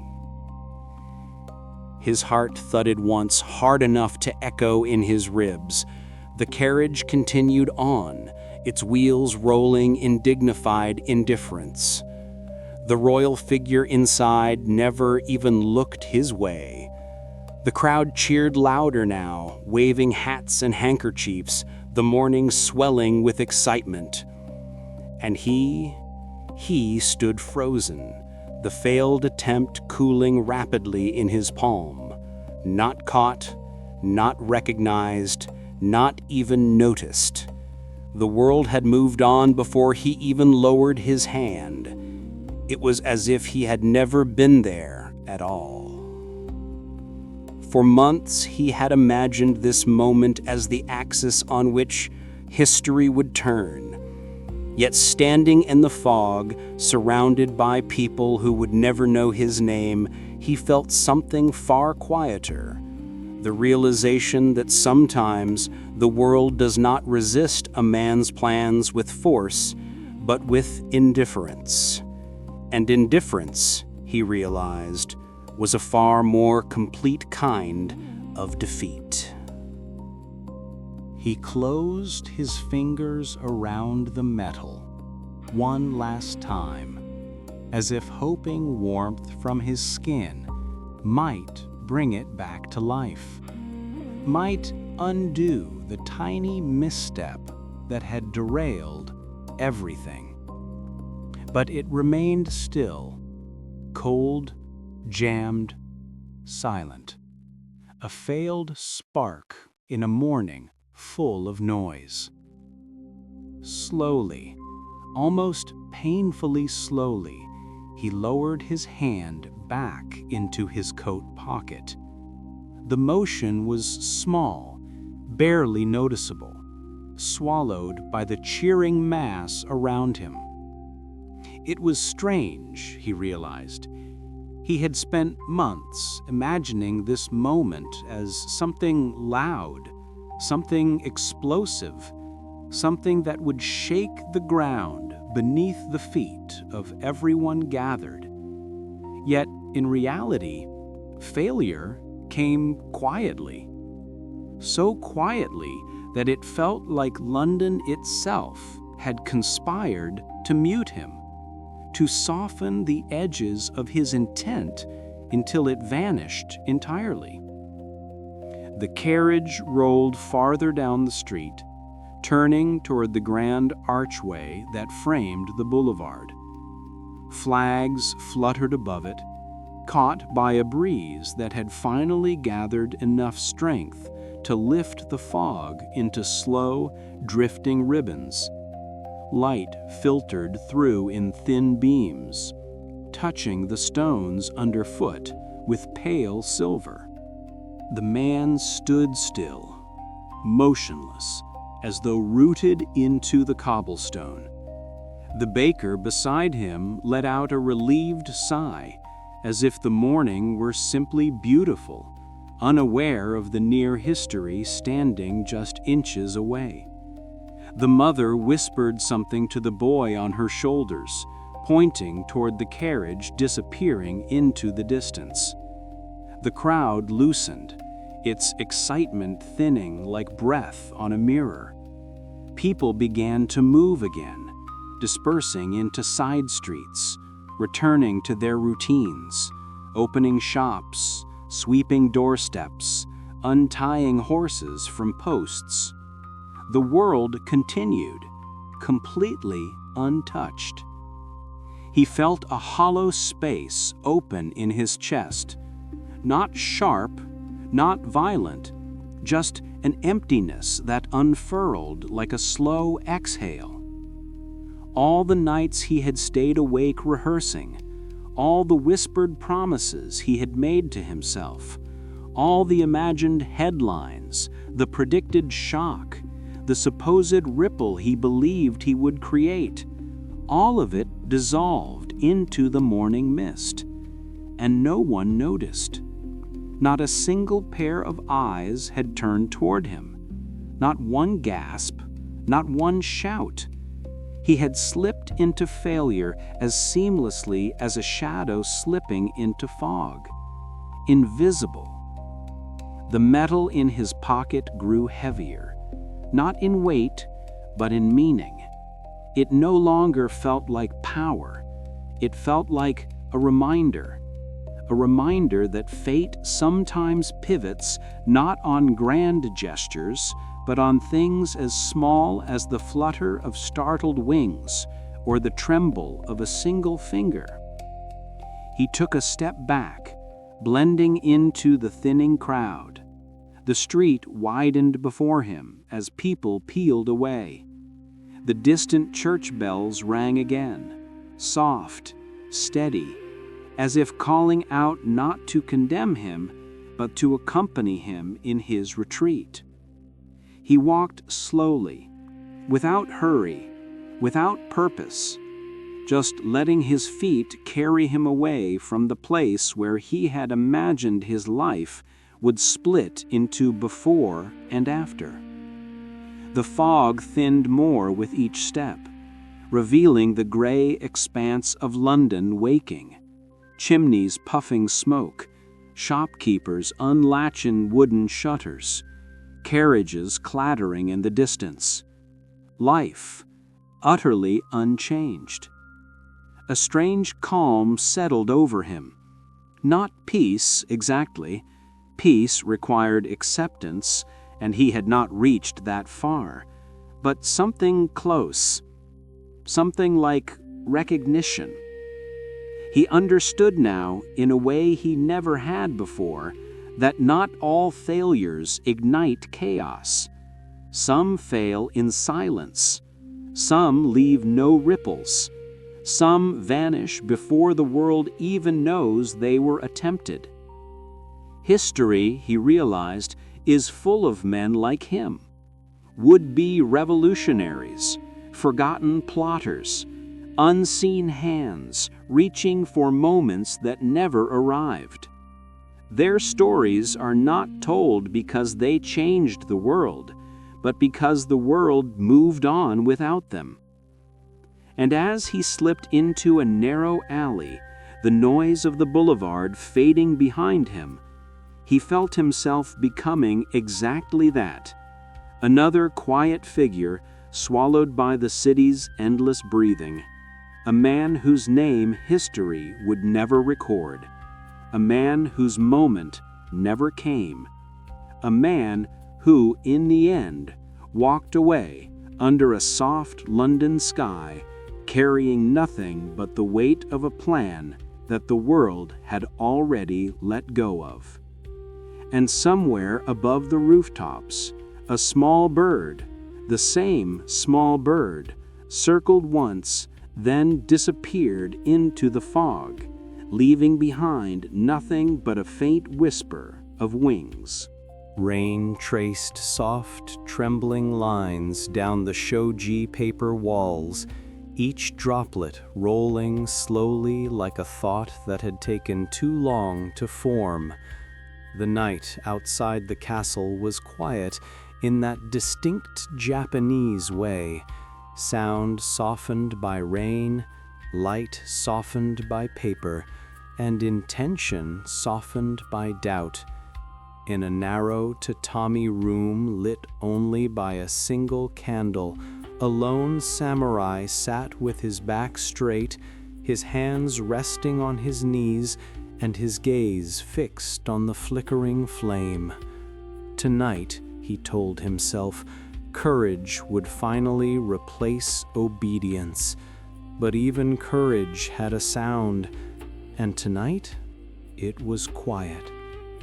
The candle quivered every time the wind touched the outer wooden frame, its shadow stretching and shrinking across the tatami mats like a restless spirit pacing the floor. The samurai watched the dance of light without blinking. His armor lay neatly folded beside him, untouched since afternoon. His blade rested a few inches beyond that, its steel wrapped carefully in cloth, out of respect, not caution. He did not need caution. What he needed was resolve. Hours earlier, as the sun set behind the stone walls of the castle, he had made his decision. He had walked across the courtyard with steps that felt heavier than the armor he wore, feeling the weight of years spent serving a lord whose honor had begun to crumble, whose greed had overshadowed duty, whose decisions had condemned loyal men while protecting the corrupt. For months he had tried to turn away, to remind himself that loyalty was the backbone of their world, that a samurai without allegiance was nothing but a blade without a scabbard. But a blade, he realized, can still cut even when it has no place to rest. And so tonight, under the quiet hush of rain, he prepared himself for the unthinkable. He reached toward the wrapped weapon, fingers brushing the fabric with the reverence of a monk touching a sacred text. The candlelight painted soft gold on his knuckles. Outside, rain tapped gently on the eaves. Tock, tock, tock. A rhythm steady enough to calm the heart, but not steady enough to silence the conflict inside him. Honor, duty, justice, revenge. Words as old as the traditions that shaped him. Words his teachers had spoken while he was still a boy with a wooden practice sword. Words that had guided every step of his life until recently. Now they twisted, crossed, tangled like threads in an unraveling kimono. He closed his hand around the scabbard and drew the blade only an inch, just enough to see the faint reflection of the candle's flame stretch across the metal. The steel captured the light gently, as though reluctant to disturb the room's serenity. It was strange, he thought, how something made for violence could look so peaceful in the right light. He exhaled slowly. Resolve was a river, not a spark. It had to gather, deepen, carve its path. And yet, the river inside him still hesitated. Behind him, along the corridor, footsteps whispered. Not hurried, not suspicious, just the soft, everyday shuffle of a guard making his rounds, sandals sliding against wood, armor shifting gently with each step. The samurai stayed still, letting the sound pass like a wandering thought. When it faded, he returned his attention to the blade. Tonight was the night he had chosen, the night when obedience would end, the night when justice would begin. And yet, as the candle trembled again, he could not ignore the truth settling quietly into his bones. The greatest battles were not fought in courtyards or on blood-stained fields, but in the silence of one's own heart. Rain slid down the paper walls in slow, glistening strokes. The samurai lowered his gaze, feeling the weight of the night settle on his shoulders. Courage was coming, slowly, like the first light before dawn. But so too was doubt, and the two moved toward him together, step by careful step, like shadows approaching across a tatami floor. The rain deepened, growing steadier, each drop tapping the shoji like a fingertip, reminding him of time slipping by. The samurai rose slowly from the tatami, his movements silent, his posture composed, as though standing from meditation rather than stepping toward treachery. His bare feet pressed into the woven straw, grounding him in a night that felt heavier with each breath he drew. He lifted the blade fully now, the cloth falling away like a sigh. The steel shimmered faintly, catching the candle in soft, wavering light. Not bright, not threatening, just present, like the truth he could no longer ignore. He slid the sword into his belt, the familiar weight settling against his hip like an old memory. The rain outside eased for a moment, thinning just enough for the distant sound of the castle's courtyard to seep through. Guards exchanging murmured words, a horse shifting in its stall, the soft knock of bamboo against stone where a garden lantern swayed in the wind. He paused, listening not for danger, but for clarity. Tonight, he reminded himself, obedience ends. Yet as he moved through the sliding door and into the dim hallway, another voice, quieter, older, rose inside him. It was the voice of his teacher, the old master with the white beard and the patient eyes, who had once said, "A sword is sharpest only when the heart behind it is calm."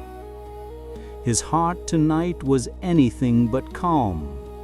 The wooden planks of the corridor creaked under his steps, but softly, almost respectfully, as though the castle itself recognized his turmoil and chose not to betray him. Candles flickered along the hallway, their flames bending under faint drafts, casting shadows that slipped and stretched along the walls. He passed through them like a drifting ghost. Ahead lay the inner chambers, the quarters of the lord he once admired but now resented. He had memorized the route, every turn and every wooden groove along the wall, rehearsing this journey in silence long before he ever dared to admit his intentions out loud.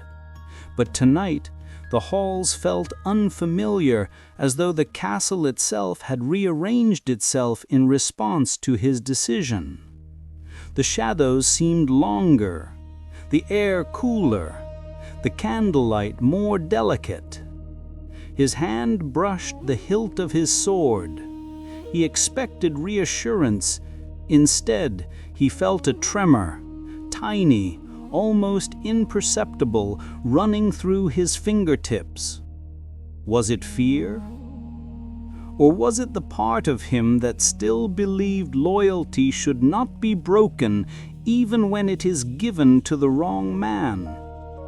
Rain returned, harder this time, drumming along the roof in uneven patterns. The sound filled the hallway, a curtain of noise that felt both protective and exposing. The samurai inhaled deeply. The scent of wet wood drifted in through cracks in the walls. The smell reminded him of his childhood home. A small dojo with a dripping roof and bamboo leaves that brushed the windows. He remembered practicing sword forms in the cold dawn, his teacher correcting his stance with gentle taps. Back then, every movement had purpose, every breath had direction. Now purpose felt fractured. Direction split into two paths, one drawn by duty, the other by truth. He walked on, stepping through a final corridor lit by two lanterns whose light shimmered across the lacquered floor. The Lord's chambers were just beyond the next sliding door. The moment he had imagined for months stood waiting behind that thin sheet of painted wood. Yet as he reached for the handle, a sound, small, unexpected, halted him. A sigh, a weary, tired sigh from inside the room. The kind of sigh he had heard only once before, from a man burdened not by power, but by regret. The samurai froze, his hand hovering just above the door. The night around him seemed to still, as though waiting to see which voice inside him would speak loudest, the voice that had planned this rebellion, or the voice that now asked, "Are you certain you understand the truth behind this man's heart?" Rain trickled down the outer wall in slender, trembling lines, and for the first time that night, the samurai felt the sharp edge of hesitation cut deeper than any blade he had ever carried. For a long moment, he did not move. His hand hovered just a breath above the wooden handle of the sliding door, suspended between two worlds, one shaped by duty broken, the other shaped by truth revealed too late. The sigh inside the room came again, softer this time, threaded with a weariness that did not belong to a tyrant, but to a man who had aged faster than the seasons around him. The samurai's chest tightened. Rain continued its patient rhythm outside. Shh.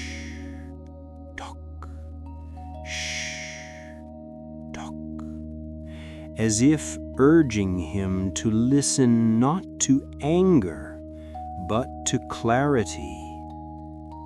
Slowly he lowered his hand, not out of fear, not out of surrender, but out of something more complex, an understanding that had finally caught up with him.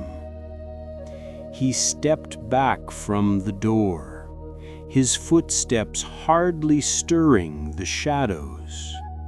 The hallway seemed to breathe with him, its candlelit walls reflecting a softer glow now that his intention had shifted. He closed his eyes briefly, letting the sounds of the castle filter through him, the wind slipping under the eaves, the distant call of a night watchman, the rustle of bamboo in the courtyard. For the first time that night, his heartbeat slowed. He turned away from the door and made his way down the corridor, each step gentle, deliberate, not hesitant. True hesitation scattered the mind. This was something different. This was acceptance. He paused near an open window where the shoji had been slid aside slightly to let the night air flow in. Cool wind brushed his face. The smell of rain-soaked earth drifted upward from the garden below. Lanterns glowed faintly behind thin curtains, turning their light into soft amber clouds swaying in the breeze. He rested one hand against the wooden frame and looked out. The courtyard stones glistened like ink under the moonlight. Water dripped from the curved roof tiles in steady streams, forming small ripples in a pond lined with smooth rocks. A single koi moved beneath the surface, leaving a trail of faint silver. He watched the ripples expand outward, delicate, inevitable. And he realized that perhaps he had mistaken the meaning of courage. Courage was not the willingness to spill blood, nor the ability to defy a man in power. Sometimes courage was the strength to face the truth when it arrived quietly, unexpectedly, disguised not as revelation, but as doubt. Sometimes courage was the decision to walk away. He slid the shoji closed again and continued along the hall. The weight of his sword felt different now, not like a promise, not like a threat, but simply like an extension of himself, a tool, not a destiny. As he neared the end of the corridor, he heard the soft shuffle of sandals approaching. A young servant rounded the corner, eyes widening in surprise before dropping into a bow. "Samurai-sama, is everything well?"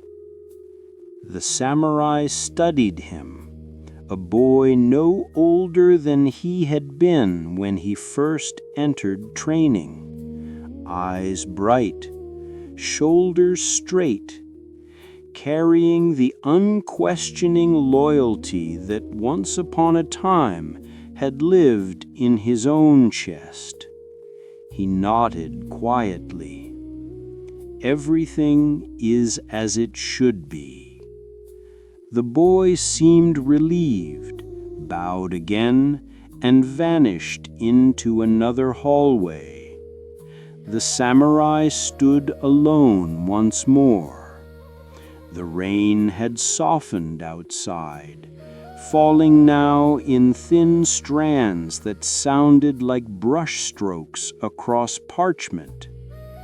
He stepped into the outer walkway, letting the cool night air wrap around him like a worn haori. He breathed in deeply, and somewhere in the quiet he understood the shape of the night. Nothing had changed, and yet everything had.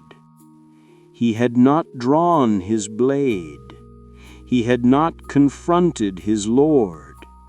The world outside that chamber remained exactly as it had been an hour ago. But he was not the same man who had walked down that corridor with rebellion beating in his chest. The rebellion hadn't vanished. It had transformed into wisdom, into restraint, and into a deeper understanding of the burden a samurai truly carried.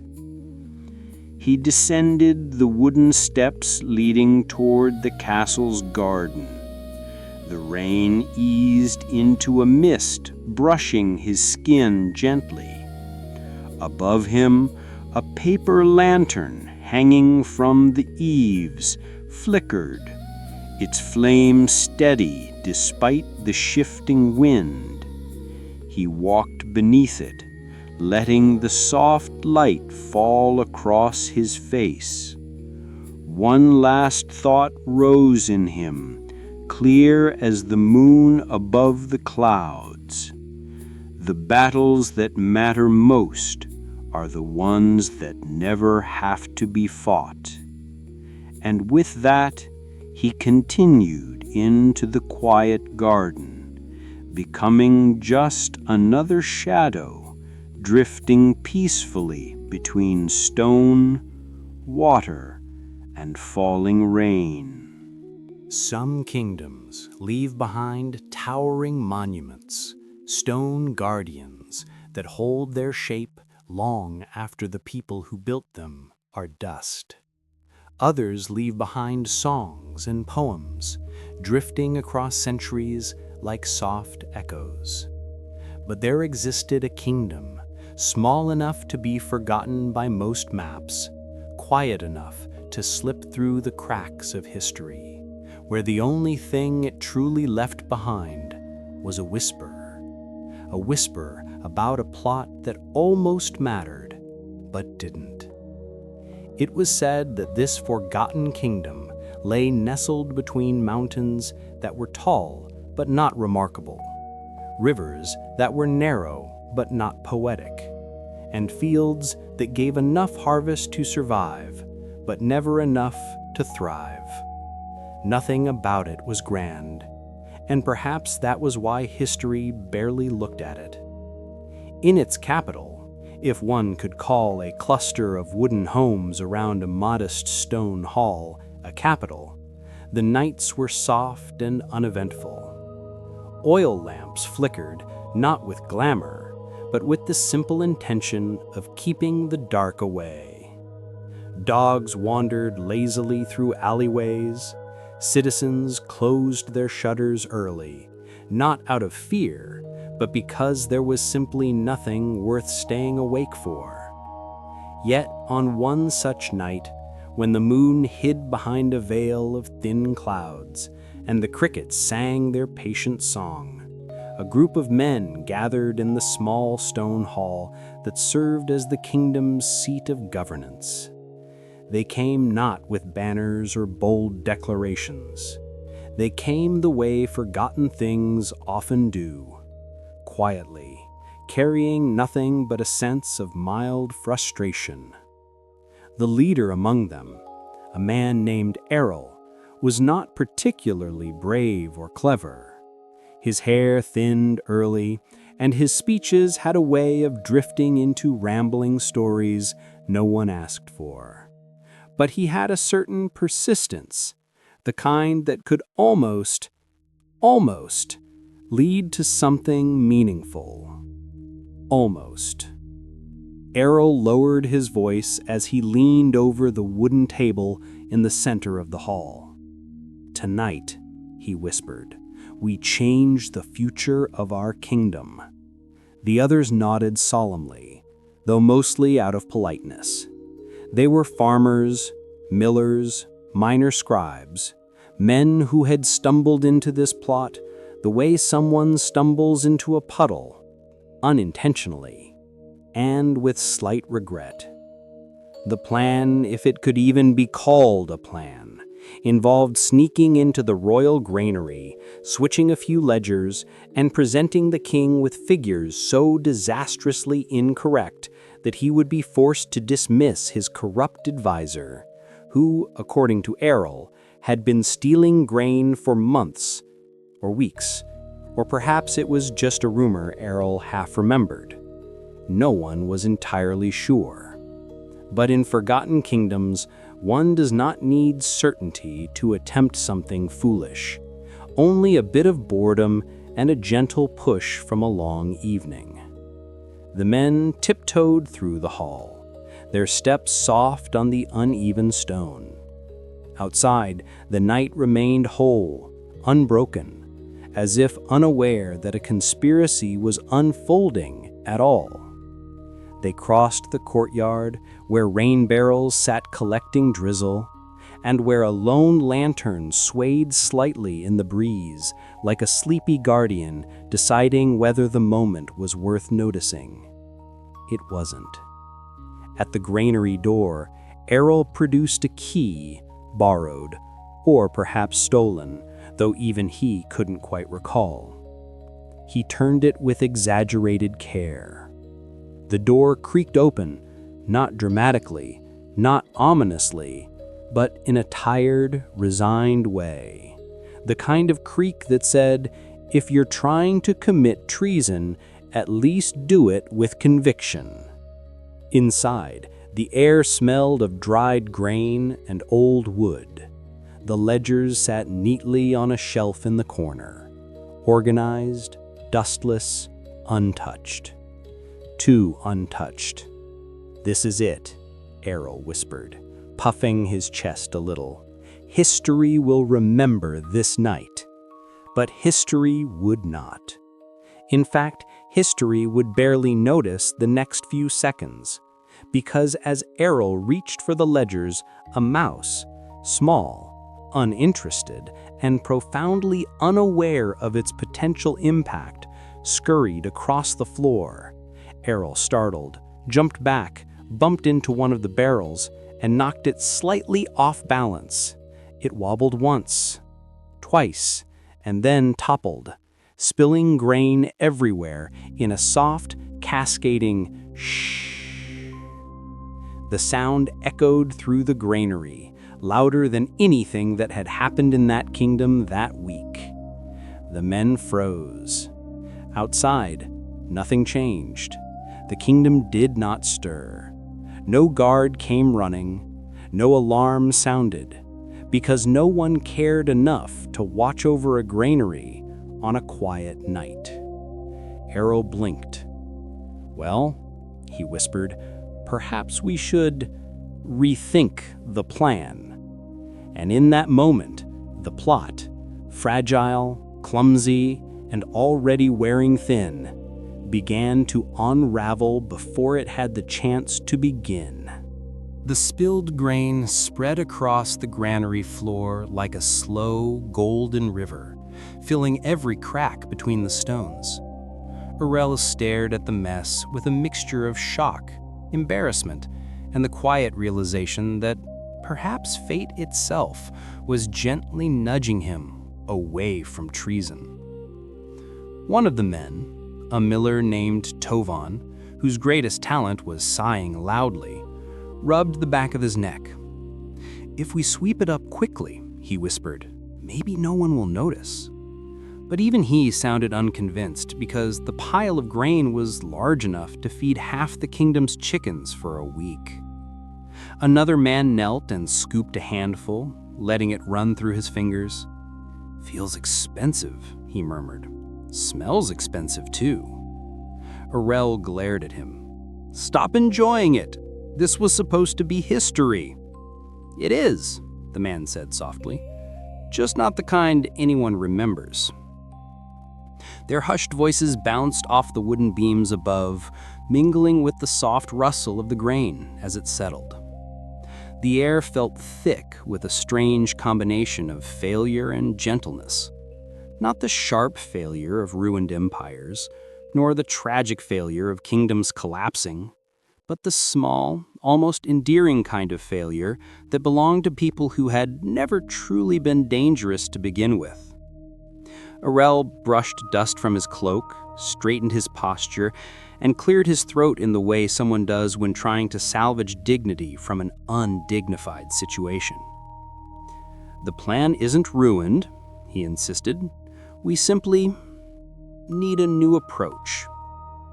A quieter approach, preferably one that doesn't involve mice."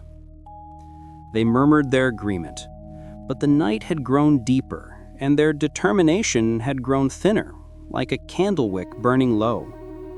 They attempted again, half-heartedly, to reach the ledgers. Aurel tiptoed across the scattered grain, moving as delicately as a man crossing thin ice. He reached out, slowly, carefully. His fingers brushed the leather cover of the nearest ledger, and then the granary door swung open. Not with force, not with authority, merely with the soft, creaking complaint of hinges tired of being shut. The men froze. A lantern's warm glow drifted into the room. A silhouette appeared, short, round, and holding something that steamed gently in the night air. It was the granary keeper, a woman named Hessa, known equally for her stern face and her excellent barley stew. She blinked at the men. They blinked at her. The silence that followed was long enough for the stew to release another slow puff of steam. Finally, Hessa spoke. Calmly. Flatly. "You're standing in grain." Aurel nodded stiffly. Yes, we are." "Why?" Aurel opened his mouth, closed it, opened it again. Words refused to come. The others stared at the ceiling, the floor, the door, anywhere but at Hessa. She inhaled slowly, as though gathering patience from the night air. "Do you know how long it took me to sort those ledgers?" Aurel swallowed. A long time?" 3 winters. 3. One of the men whispered, "That explains the dustlessness." Aurel elbowed him sharply. Hessa stepped into the room, setting her stew aside. She didn't shout.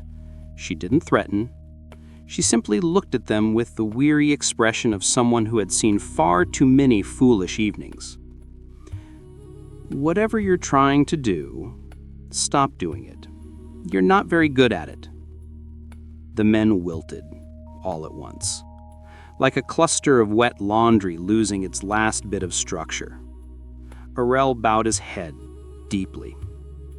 "We only wanted to help the kingdom," he whispered. Hessa nodded. "Then help by leaving this place cleaner than you found it."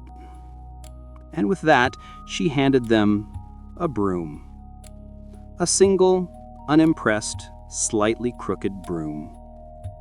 Something in the gesture, so simple, so unheroic, stripped the last threads of grandeur from their plan.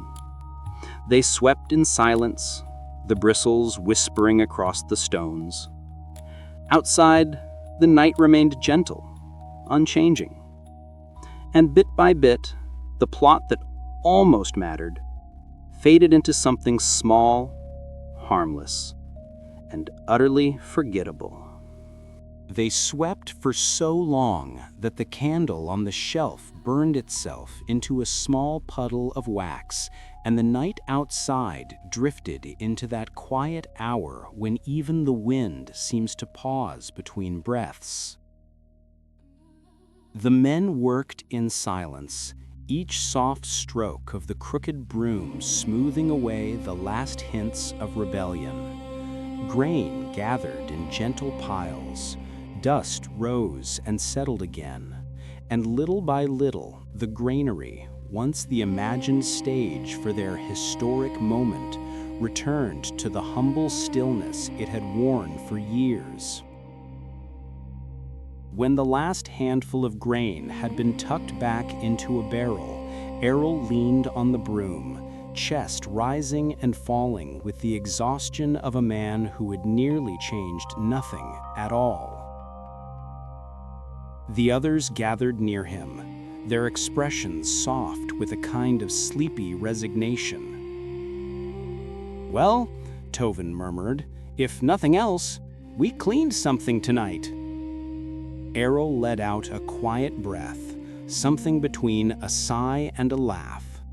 "Perhaps," he said, "that is its own kind of legacy." The words sounded almost wise. Almost. Hesse reappeared in the doorway, carrying the now mostly empty bowl of barley stew. She examined the room and gave a single approving nod. "Acceptable," she declared in the tone of a queen announcing the outcome of a peaceful negotiation no one else had noticed. She handed each man a small piece of bread, payment perhaps, or a gentle consolation prize for a conspiracy that had dissolved into housekeeping. "Go home," she said softly. "The kingdom will still be here in the morning." And so they shuffled out, one by one, past the lantern that flickered weakly in the corridor. The air outside had turned misty, the kind of soft fog that wraps itself around houses and softens every sound. Their footsteps faded quickly, swallowed by the sleeping village. None of them spoke. What was there to say? Their great plot had shrunk into a quiet story before it even had time to unfold. Yet strangely, none of them felt ashamed. Instead, there was a gentle, almost comforting sense that perhaps their kingdom, small, overlooked, barely marked in any chronicle, did not need dramatic acts to survive. It needed steady hands, clean granaries, people who cared enough to try, even if trying led nowhere. Errol paused at the foot of a wooden bridge that crossed a narrow creek. The water below glimmered faintly, catching the moonlight through drifting clouds. He looked back at the granary, at the dim lantern glowing through the slit in the door. It seemed impossibly ordinary, delightfully ordinary. A place that held no secrets, no danger, no history-changing schemes, just sacks of grain and the lingering warmth of Hesse's stew.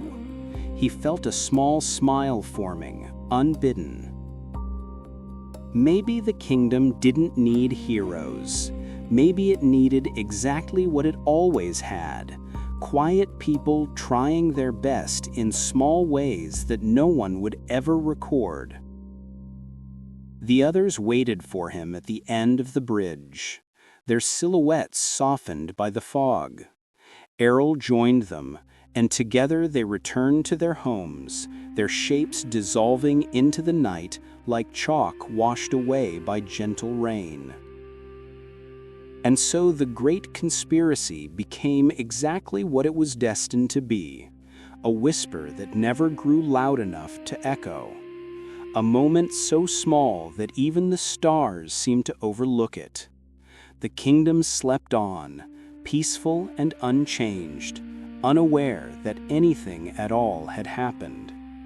And in the centuries that followed, historians studying maps and dynasties would flip past this kingdom without a second glance. No monuments, no legends, no recorded plots. Just a quiet place where nothing remarkable happened, except, perhaps, for one night when a group of men almost made history. but didn't. And sometimes, in the hush of a long night, that is the most soothing kind of story of all. In every corner of history, in every palace carved from stone or wood or sun-baked clay, the same quiet rhythm repeats itself like a soft drum beneath the surface of human ambition. Long before the conspirators gather, before the first whisper is exchanged or the first trembling hand reaches for a hidden blade, the seeds are always the same, tiny, nearly invisible, tucked inside the hearts of people who believe that if they could just rearrange the world for one moment, everything afterward would fall perfectly into place. But the world has never obeyed such tidy expectations. Not in Rome, not in China, not in Versailles, nor in the shadowed halls of forgotten kingdoms whose names barely survived the turning of time. Ambition itself is not the villain, it is simply a flame. It warms when held gently, but burns when grasped too tightly. And in palace after palace, century after century, it is this flame that draws people into plans that feel certain, brilliant, inevitable. They forget that flames flicker. They forget that certainty trembles. They forget that even the sharpest plans can unravel with the softness of a single misplaced breath. Sometimes it begins with greed, the kind that arrives not with thunder, but with a quiet longing. A longing for recognition, for a title, for a future that seems just out of reach.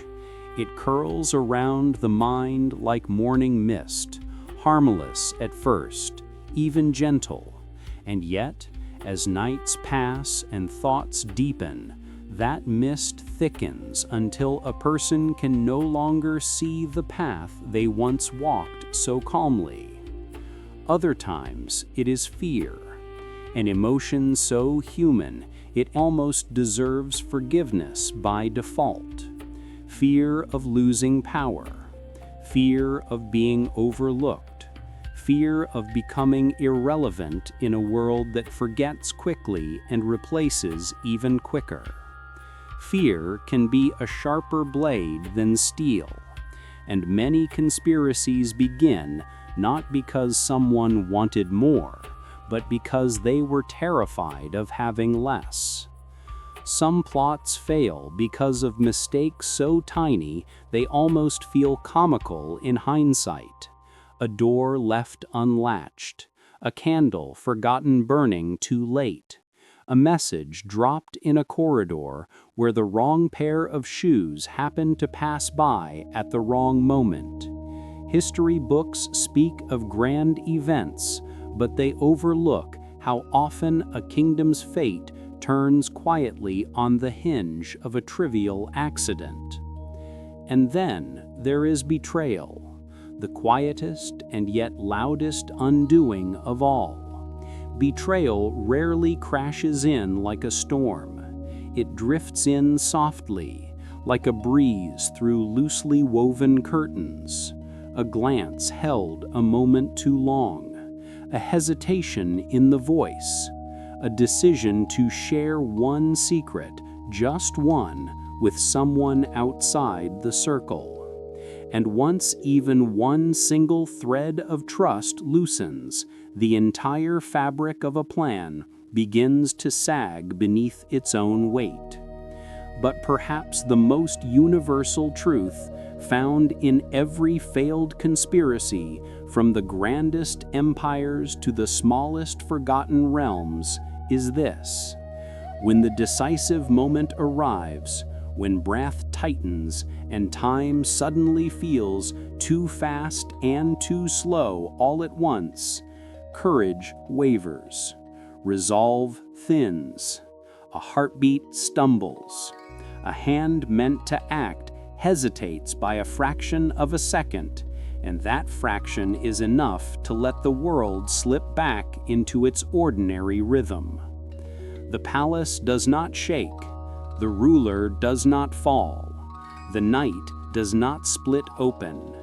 Everything simply continues, and the plot dissolves into nothing more than a moment of human uncertainty washed away by dawn. And so, as we begin this final reflection, let the truth settle gently on your mind. People have tried to bend history in a single night, but history, patient as the tide, moves on its own terms. It does not rush, it does not panic, and neither do you have to tonight. If you listen closely to the stories of failed conspiracies scattered across centuries, you may notice that their endings share a strangely gentle quality. Not the thunder of collapsing empires, nor the tragedy of heroes struck down, but something quieter, almost tender, like a candle that simply runs out of wax. Plans made in urgency often dissolve the same way they began, not with a battle cry, but with breath, a breath that trembles, then betrays the one who holds it. In some palaces, fear arrives just moments too soon.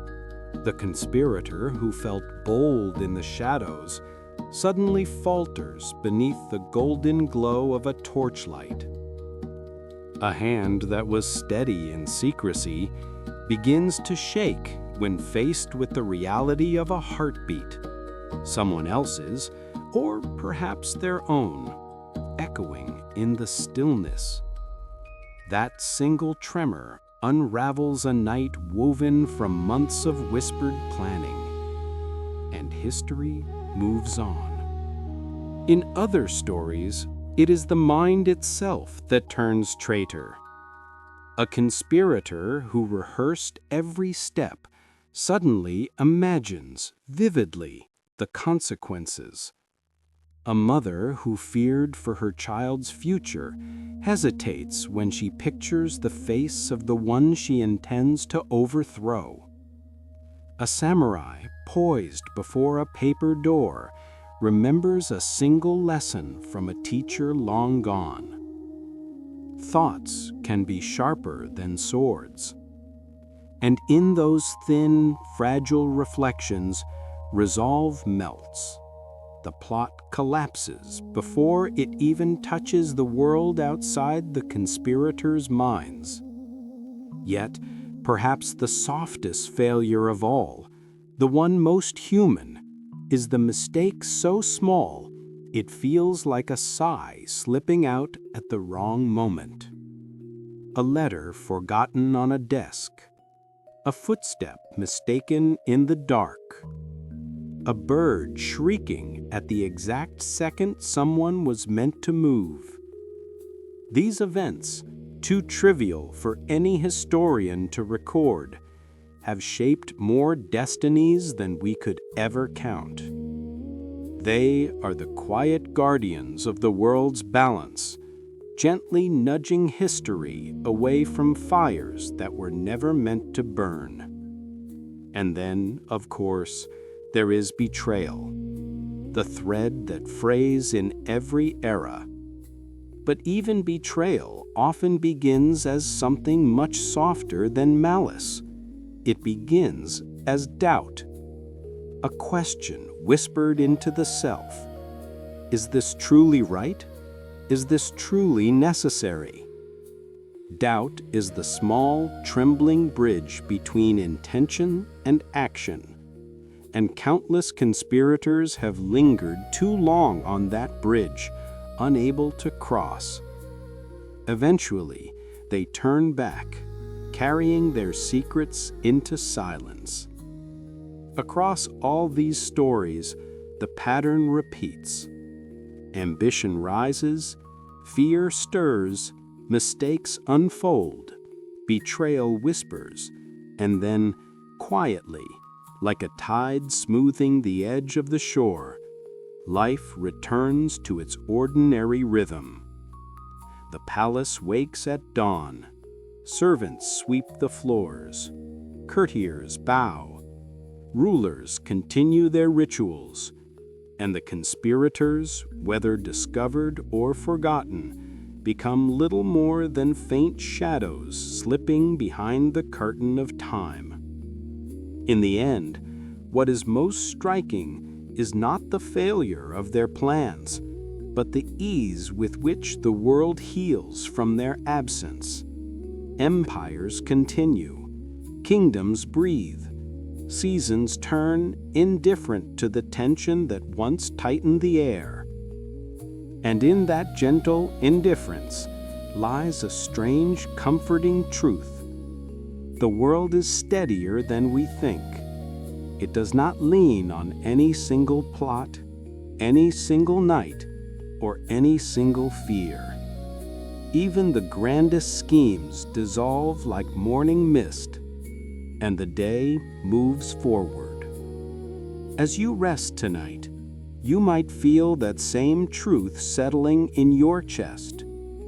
The weight you carry may feel sharp now, but even sharpness softens, even urgency fades, even fear loosens its grip when morning comes.